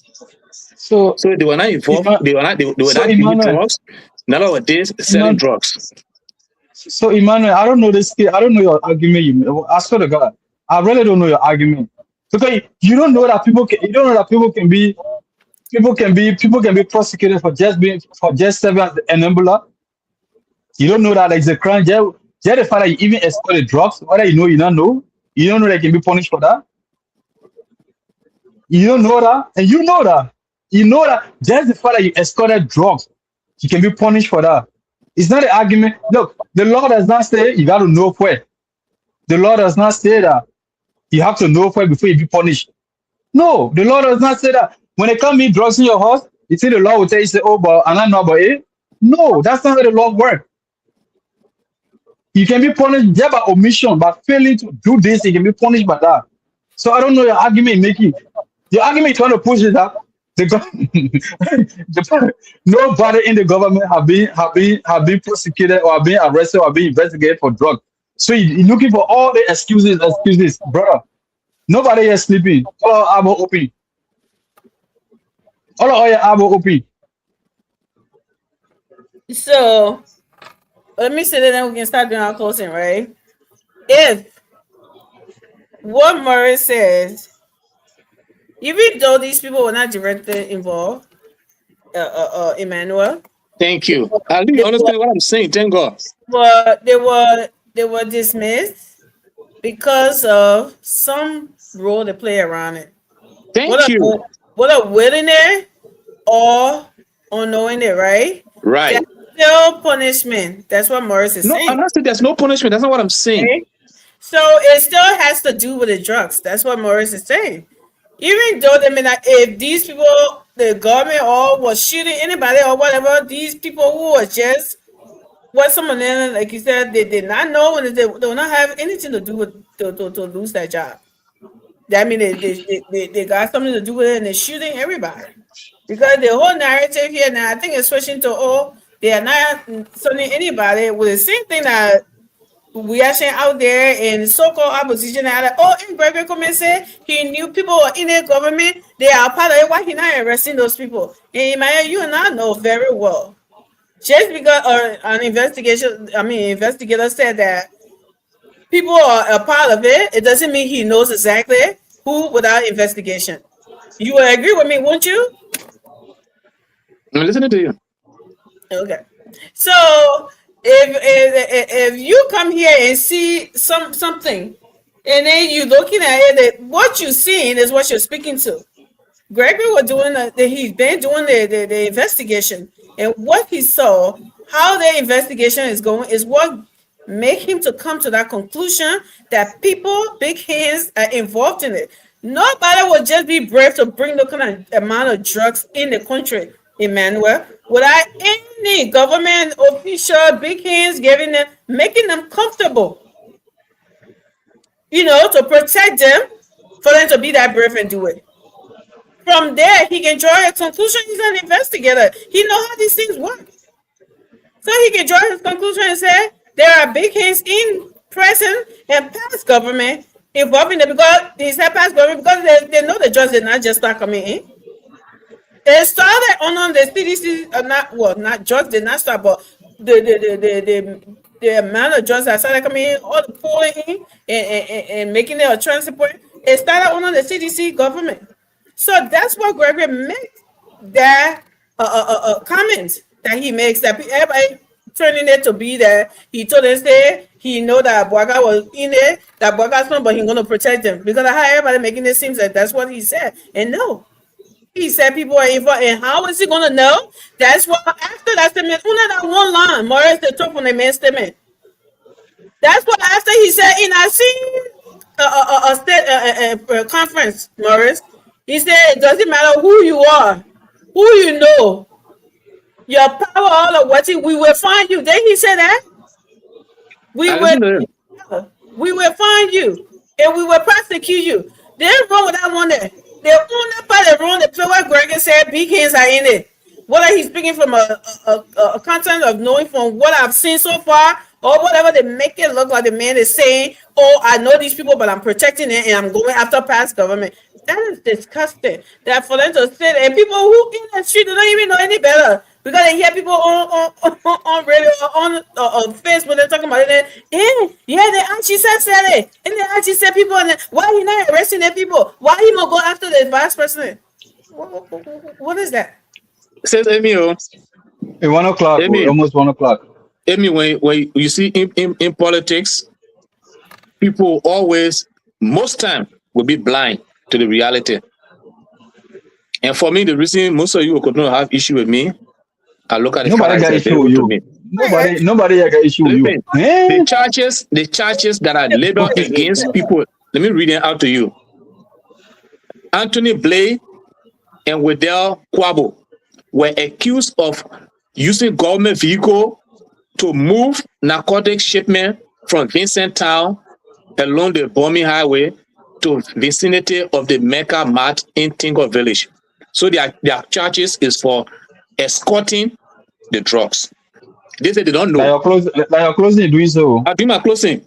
The second group of people, Johnny Boladin, was accused of corruption and bribery, admitting to receiving $10,000. I tell policemen. The fourth one is Mark Egon Kuya from RIA and Mohammed Bobra, Director of Security. And then Moses Jala. Their own thing was they were removed for their alleged roles in the trafficking operations.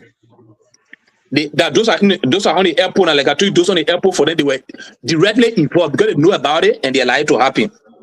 But nobody in the police was dismissed because they were involved with drugs. But they were dismissed because of misconduct, their action, their failure helped those drug dealers to move about. But they did not know whether they did it knowingly. Let's say Amy was saying whether they did it knowingly or unknowingly. They are not accused of dealing drugs. They are not accused of helping drug dealers, but their actions help them. The other one says, other misconduct. Jamel Jala, Christian Nyanti, Abenico Janiel, they are all NSA agents. And JC Nelson, Procurement Director of the Ministry of Gender. They were all dismissed and referred for prosecution because of misconduct. Now, the point I'm saying on this show, I welcome the government's action, but when we are giving people information on the radio, they depend on us for information and for education. Let us be to the point. I did not say the government did wrong. The government they don't have anything against the people. The government wish something. I'm not on that road. People feel government wish something is up to them. People feel the government is wrong for going after Joel is up to them. That's my business. If Joel hands were clean, she was never going to be caught in this thing. If she did the right thing, if she didn't take call from people that are dealing drugs, if she did not do anything to help the people, by other means, she was not going to be caught. So, for me, I'm not supporting her action. I'm not against the government for doing that. But I want us to understand that these charges, we shouldn't miss or interpret the charges because people are listening to us. That was just all my point. Thank you. Have a good night. All right, let me close because that David made again talk plenty. I should go? You know, Mr. Derek, go ahead and close. Mr. Joe, don't talk plenty. That man talking again for you. Soon that man talk now. Maurice, you know, I'm Amy favorite, so let me talk. Oh, really? Of course. Oh, I thought I didn't feel. Oh, wow. So Amy been lying to me. All right, no problem. Now I know. Let me I strongly believe the push is working. All the people say they were not involved. All the people they fire, all the suspend, all of them were involved. If somebody say the car like coming carry the Imi Hall, you must put in Imi Gara. I go and put it in Imi Gara. Imi Gara casual with fire. I involve. Because as a policeman or whosoever, you should know what you're doing. So the policemen that was doing the escort, well, in case there's somebody that open fire on our truck, the policemen, when the policemen die, what they will say? You were involved, you were escorting drugs. You will not say you were not involved, but you were escorting drugs. Then the other men look at it willingly and take bribe and that drugs people, they give you money, take it, put it in your pocket. Then you say you're not involved, you involved. Why they put you, why you take oath for? You take oath to protect what? Life and property. You protecting drugs, then you're talking about protecting life and property? You were involved. You were not involved, why they fire them? Why they suspend them? All of them were involved, and the reason they suspend them, they fire them and do everything. So one, you policeman, you put a ring behind that car to take the drug from this point to this point, or you take my cold from this point. In case I go on the people carrying to come over to the government, then you say you're not involved, you the policeman. It's good I gone that so almost in that truck. Then what you say? You're not involved, you involved. It's just the people coming from that truck. They start firing all over the place. You die in the crossfire. They will say the man died in the crossfire because you were involved. Mr. Day, 30 seconds. So they will not say no. And to Joia, that your protest is coming away. You will be there with EFF. I'm a co-born something. I'm part of the group of the EFF. You will be there with all we do anti-protest. And they used to do anti-protest too. You part of the EFF? Not a liberal EFF. I'm a member of EFF. What's that? We in solidarity with them, but I'm not a member of the or whatsoever. Which one are you a part of?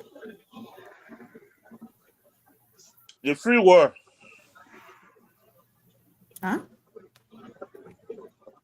Go ahead, Amor. I know what that means. Look, I would just I agree with you, brother Manuel. When we're on the show here, when we're giving information, we should give, because people are listening to us, we should give them accurate information and help them to help them to understand what is happening.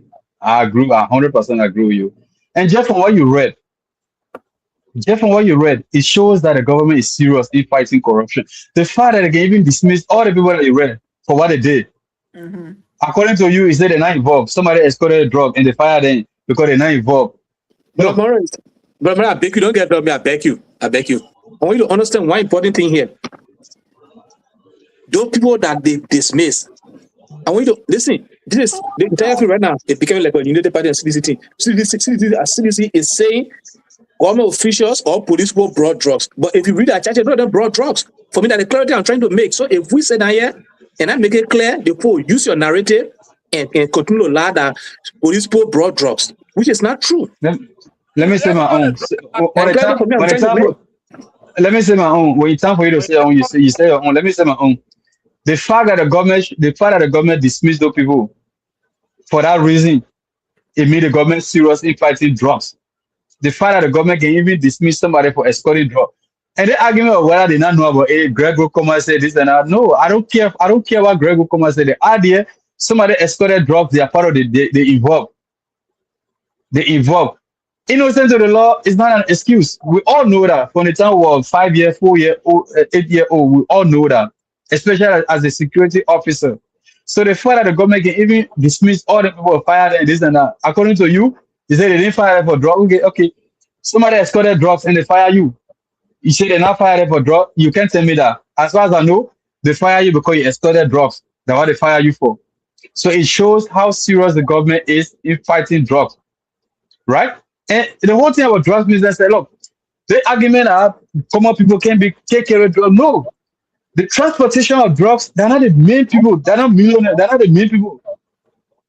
The common people can transport drugs because they will just kind of say, man, hold 25,000 naira, just take it back from your carry across the street. So you feel like, wow, 25,000 to just cross the barrier, no man. Just put it back, put it in your car. That common people can transfer drugs. We all know that. So they can start from the common people. So whether the government have now arrested no, because the argument is that the government have now arrested no big person. When that was what the government has said, if anybody got any evidence, don't bring it to us if you don't trust us. Hey man, how sincere can somebody be?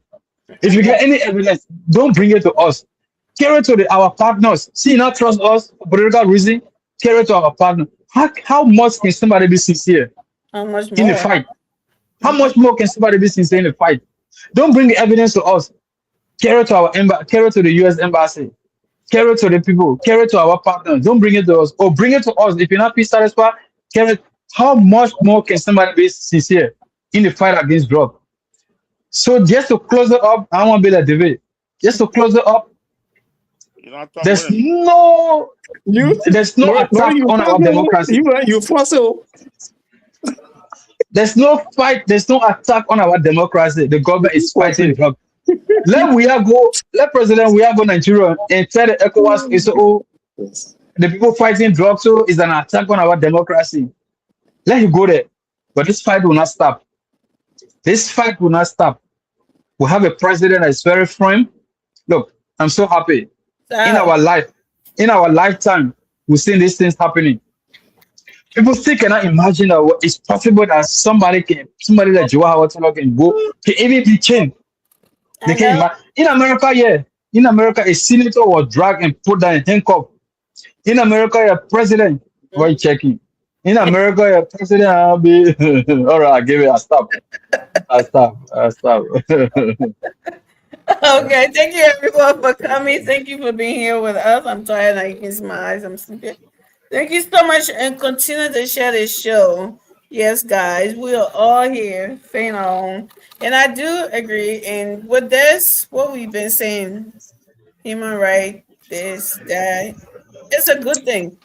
So please play your role right. Stay out of the politicking of everything. Because from what we've seen today, that was not professional on mine. I mean, in my opinion, that was not, because you were being told something else. You guys were being told something else, like protocol, how to go about meeting this woman you wanted to go, you say, and what you said makes sense, right? If you listen to propaganda on social media and wanted to confirm it or whatever, and wanted to something, that's fine. You can do that, but go with the protocol that they're giving you to do. Instead of you coming and attacking the IG had nothing to do with it. He had absolutely nothing. From your own statement, from what you said, after you attacked him, how he's being arrogant, he's being rude and disrespectful. He said we came, they will not let us start. They said they will call the IG, the IG both phones are off. But you said the man was being disrespectful. He was being arrogant. How was he being arrogant to you or disrespectful to you when you did not even talk to him? When the police who were there, they were telling you what to do. Call the lawyers, which is, I think, the right thing to do. That's her lawyer. Let the lawyer be there because you're a human rights lawyer or human rights something. Let him be there when you're questioning her. What is she crying or is she doing okay? The police were not there. And why was that so disrespectful or arrogant on the IG part? I don't know. That IG comment has become a punching bag for everybody in this whole investigation of a drug. And all of these attacks started coming when the drug thing started, which is really concerning, right? Everybody has something to say, but all the people that had something to say about it presented evidence according to them. But in one IG, nobody can present the evidence. Keep giving up for the 8 hours. The 48 hours can come. Writing things or something. How can a person take a bribe from drug dealer instead of him benefiting him and his family? Emmanuel, he took it and gave it to the institution. He took it to buy a car for the institution. Instead of him taking it by himself to do it. So, I mean, I don't get it. Who does that? But you can present the evidence. You can do any of that. This man is going deeper than deeper, and he will not be so arrogant into we will find you, we will investigate, we're talking about the law. No one, he will not be involved and be so arrogant about it like that, and putting people behind and not thinking somebody wolf snitch on him. That's impossible. So nobody's shooting IG come here and say, oh, he's not a human being, but at least bring the evidence. If you can't bring it, just leave it alone. He's not going anywhere. And I'll play the president and reaffirming because I'm pretty sure he's hearing all of this thing and he knows what's going on. And bro, when you try to change the system, you try to change the business as usual. You're the one who become the target, right? For that moment. And the thing I noticed about Liberians, Emmanuel, we never appreciate anyone doing well for us till after the fact. And I don't know if you agree with me. Let me tell you. Let me just support this. In Liberia, there are two good leaders: the past leader and the opposition leader. Right. When you are current leader, you're not good. Let Joseph Boga leave today. You do post that. Oh, then Joseph Boga time was better. And today, for who are causing job, we are today say job we are time was better. The how Liberians behave, they always either refer to the past or the future. They don't appreciate what they have. Something with what I'm saying, when you hear about people talking about Mary Brewer now, that's just an example. Mary Brewer was being tough, even though some of it she was a scream. I used to look at it like that. No, you can be grown people like that. But it looks like she knows her people. She knows her people. She knows that Liberian people, the way you can get them to do it is to be iron hand with them. When you be nice and cool with them, they think you're stupid. They want to be disrespectful. They don't want to listen. So this woman was doing, but when she was doing that to keep the city clean, everybody had problem with her, right? When she left, when the next person came, boy, it was smell everywhere, trusting it. When you buy that, doing Mary Brewer time. When Mary Brewer used to do when I Mary Brewer, that's when they knew her good. Okay? So whatever IG comment is doing right now, whatever person work I do, whatever, and I'm so glad that he doesn't even worry about 2029.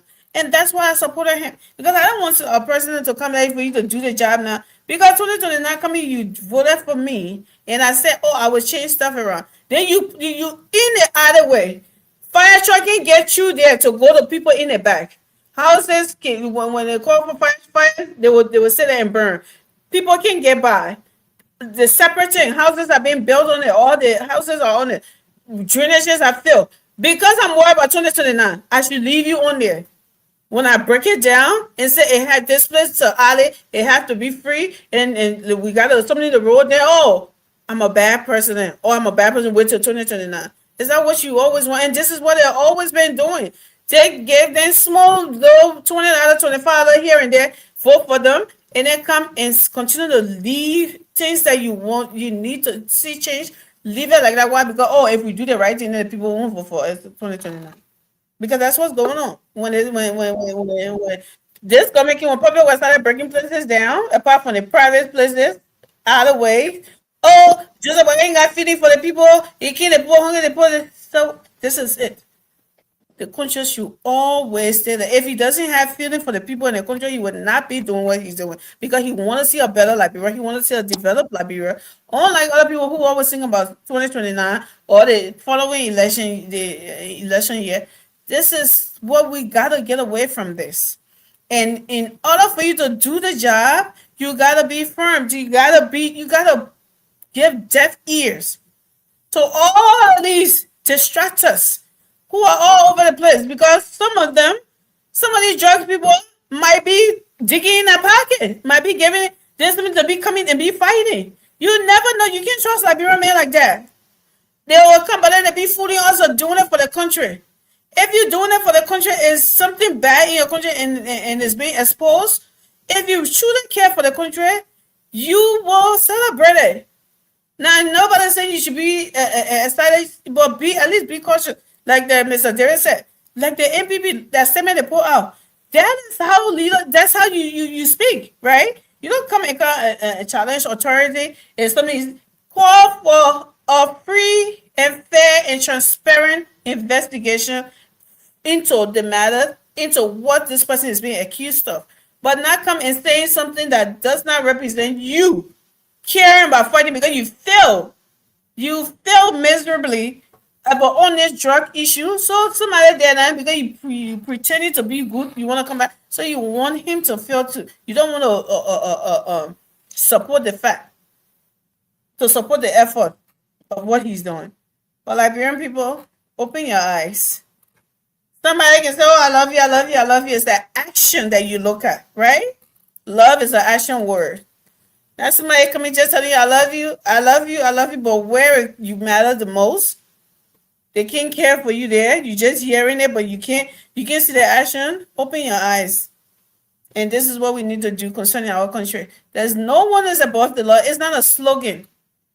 I know that's what you've been hearing all the time. That's what everybody been saying. But who has been putting it into practice? Who's ready? That's what my grandma was there. Eddie was there. That's a blatant lie. They've been speaking out nobody above the law. Nobody above the law. But they never, ever catch one person, big man, according to who done something wrong. This president is doing it now. His security team, they are doing it. Then the head of those security team being attacked. They're being dragged everywhere, calling them all of the names, but you can't see anything to support that. That should tell you that people are scared about something, or people are paying them to come out and make these outlandish claims against these people, so the public can turn against them. That's what is going on here, and we have to be smart and stand with the people. Nobody's saying they are perfect or whatever. They are saying they can't do anything wrong, but show us the evidence, right? Don't just come tell us this and so. Just show us. I can get out and say, Emmanuel, am I part of the drug something? Am I for the 5,000 for the drug dealer? And then they will say, "Oh, you're not going to arrest Emmanuel." Would that be fair to Emmanuel? Would I be showing anything and just say because Emmanuel something and I go? You don't know my mother for doing that to Emmanuel. But because, oh yeah, Amy said it. Amy was on the shit. Amy said it. Amy said it. No, that's not how it is. You know, that's not how it is. If Amy can show proof that Emmanuel was really involved in that, then you can support Amy, what Amy said. But if Amy can give you something of that magnitude, accusing Emmanuel for, you can't sit there and say, "Oh, because Amy said it," or because you don't like Emmanuel too, so you start pushing Amy narrative and propaganda. No. Open your eyes and see what's going on. And let's support the good in our country and reject the bad. Liberia should be our number one, and not no political leaders. Put any leaders that came out. Justice status, they started some people. Any leader that came out that never said anything about Liberia, the first thing they said was, "Oh, they're trying to cripple opposition for 2029. They don't give a damn about you. The election is what they're caring for. So come back and do the same old thing they were doing. It's never about you. Like I said, somebody will tell you, "I love you. I love you." They're not showing you it. They're saying, "Oh, we're doing it for the Liberian people." Who care for the Liberian people? These were the same people who kept you where you are now. And now they want to come back and say they're doing it for you. But then, something that everybody should celebrate because it was harming everybody. It still is. Harming people in the country, kids, and growing up and everywhere. Then instead of they talking about the country, the first thing that came to mind was election. How they messing with our chances, or they want to or something there from being elected 2029. That alone should tell you everything. Amy don't have to sit here and I'm not lying to you. I don't want you to vote for. Well, maybe I'll run it back. You can. I'm just joking. I'm not a politician to come here to say, "Oh, I'm making a person look bad for me." No, just think about it. Anybody who this thinking about it never said, "Oh, the country, at least the law, should the law is the law." Nobody above the law. But with these things, they are charging this person off. We don't know this person to be this, but if the government said they have what it takes, we want to see everything, let them be transparent, and we wait to see the process play out. That's the way a leader supposed to talk, but not come at challenging authority and something like that, and they think they're doing it one for people for 2029. Right there, I know where your heart is. Not with me, not with Liberia, you know. M- So thank you, y'all. MPP and CNC did well. Their statement good. MPP and CNC. Yeah. Yeah, so thank you guys. Continue to share the show. What about Fetch that trying to you came to church late. Continue to share the show. And we won't get the time tomorrow. You know, we got developing stories going on. And we all pray for the former vice president health. We pray that she feel better. And these things, what's happening to her is normal. She had an anxiety, and that's something that she may not, see coming to her. And thinking about her reputation, thinking about all the people she know out there, and if this is true, the people she may have let down, all of that would be playing. And if they questioning her and they showing her all of the high evidence that is there, and if the person is seeing that and say, "Oh my God, I'm done," it's something that can spark somebody pressure, give them anxiety, the asthma attack and all of that.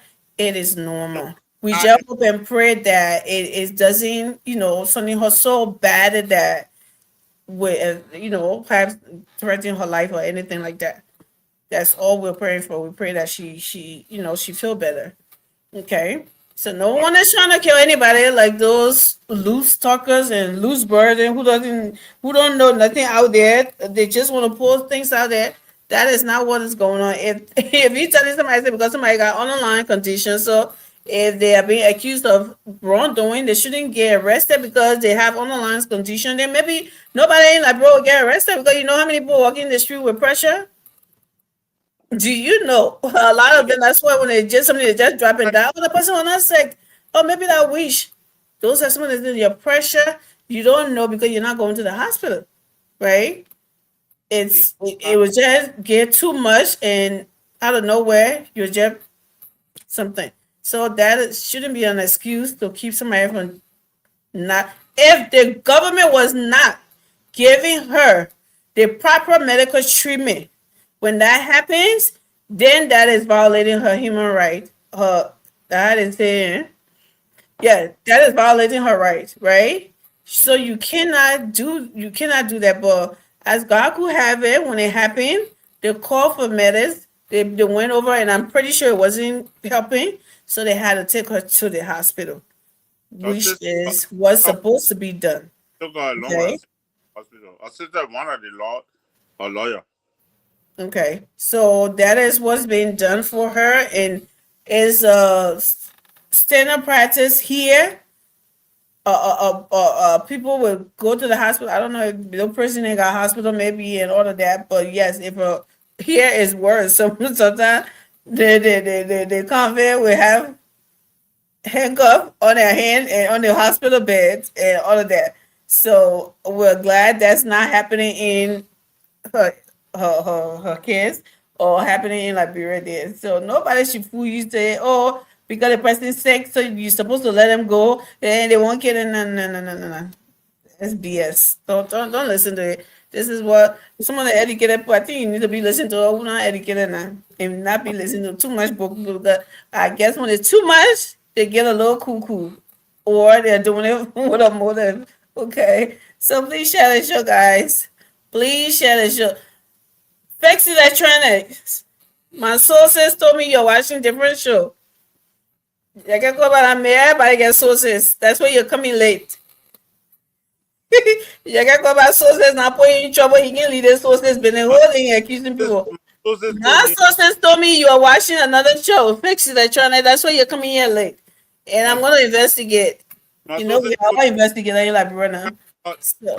Being a drug business for a long time, allegedly being a drug business, supporting our only son in the drugs until the drugs came in. There you go. But you know, was doing drugs?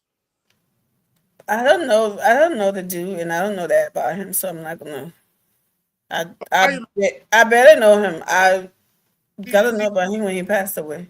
So you will know him maybe. You know, during the arrested in Saratoga, Liberia, and all with gun and all. Oh, okay. One time, what they call him. Okay. All the time, the man can talk to free him, but plenty of time, you're into drugs. Wow, so sad. Well, good night, everyone. Have a great weekend. We'll see you guys winning tomorrow. We'll come on tomorrow because breaking news. We will be. It's only J. Continue to share the show, please, Mr. Darius trying to bring something here that we don't I don't know about, so I'm not gonna. Oh, I know. Do I have to tell us in drugs? You say what? Do I have to tell us something? Yeah, that's what I heard, but I don't know him, so that's what I heard. I heard that you were using drugs. I said one time the police arrested you and all gone. The only information I got on that ball was when you were performing, you're a good musician, you can sing. I know watch a music video one time that I got on. That the only information I got on here. Yeah? You know that all the 5% children can sing. You say about children can sing? Sometimes a musician. But I'm all of them. You know, to get that song is a musician. Ah, okay. Joa, he said Joa song was singing too. He's a musician too. He was a rapper, but people can if you said they arrested him with gun and all of that, then maybe it's true. But sometimes it can be a stereotype, in our society. People doing stuff like that, they think they are bad. Even the arrested Bugger Road with drug, you know. It took them come from America to go visit him. They arrested with drugs. Was that the same drug, something or another one?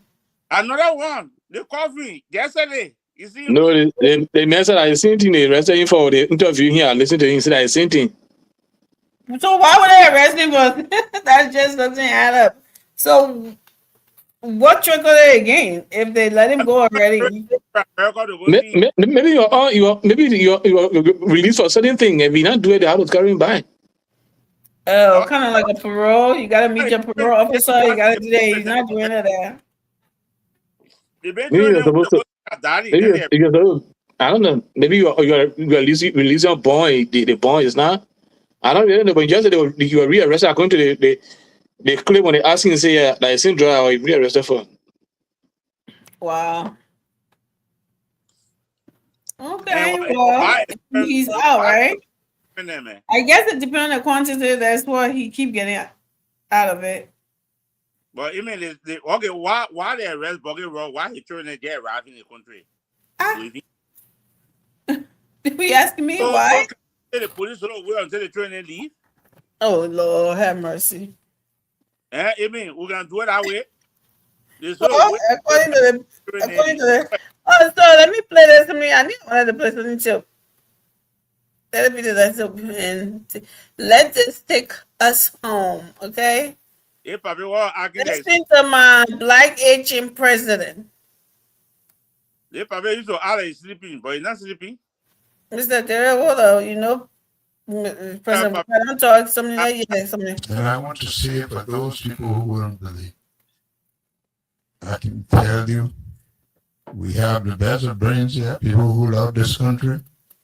I want to thank the securities who have been working tirelessly, trying to sort out the truth. I want to thank Brett Coleman and his team.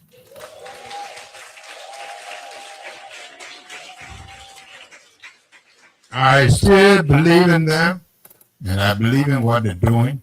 You're talking loud now. I don't care what you do, who you say. Our country is not to be used as a narcotic state. So, and we want to. We're not in until the truth is known, and the people of this country, we know the true friends of this country. Thank you, Greg. Thank you all of your team. We stand behind you, and we'll support you all the way. God bless you. Mic drop. So that's it, folks. See you, Give guys me- willing.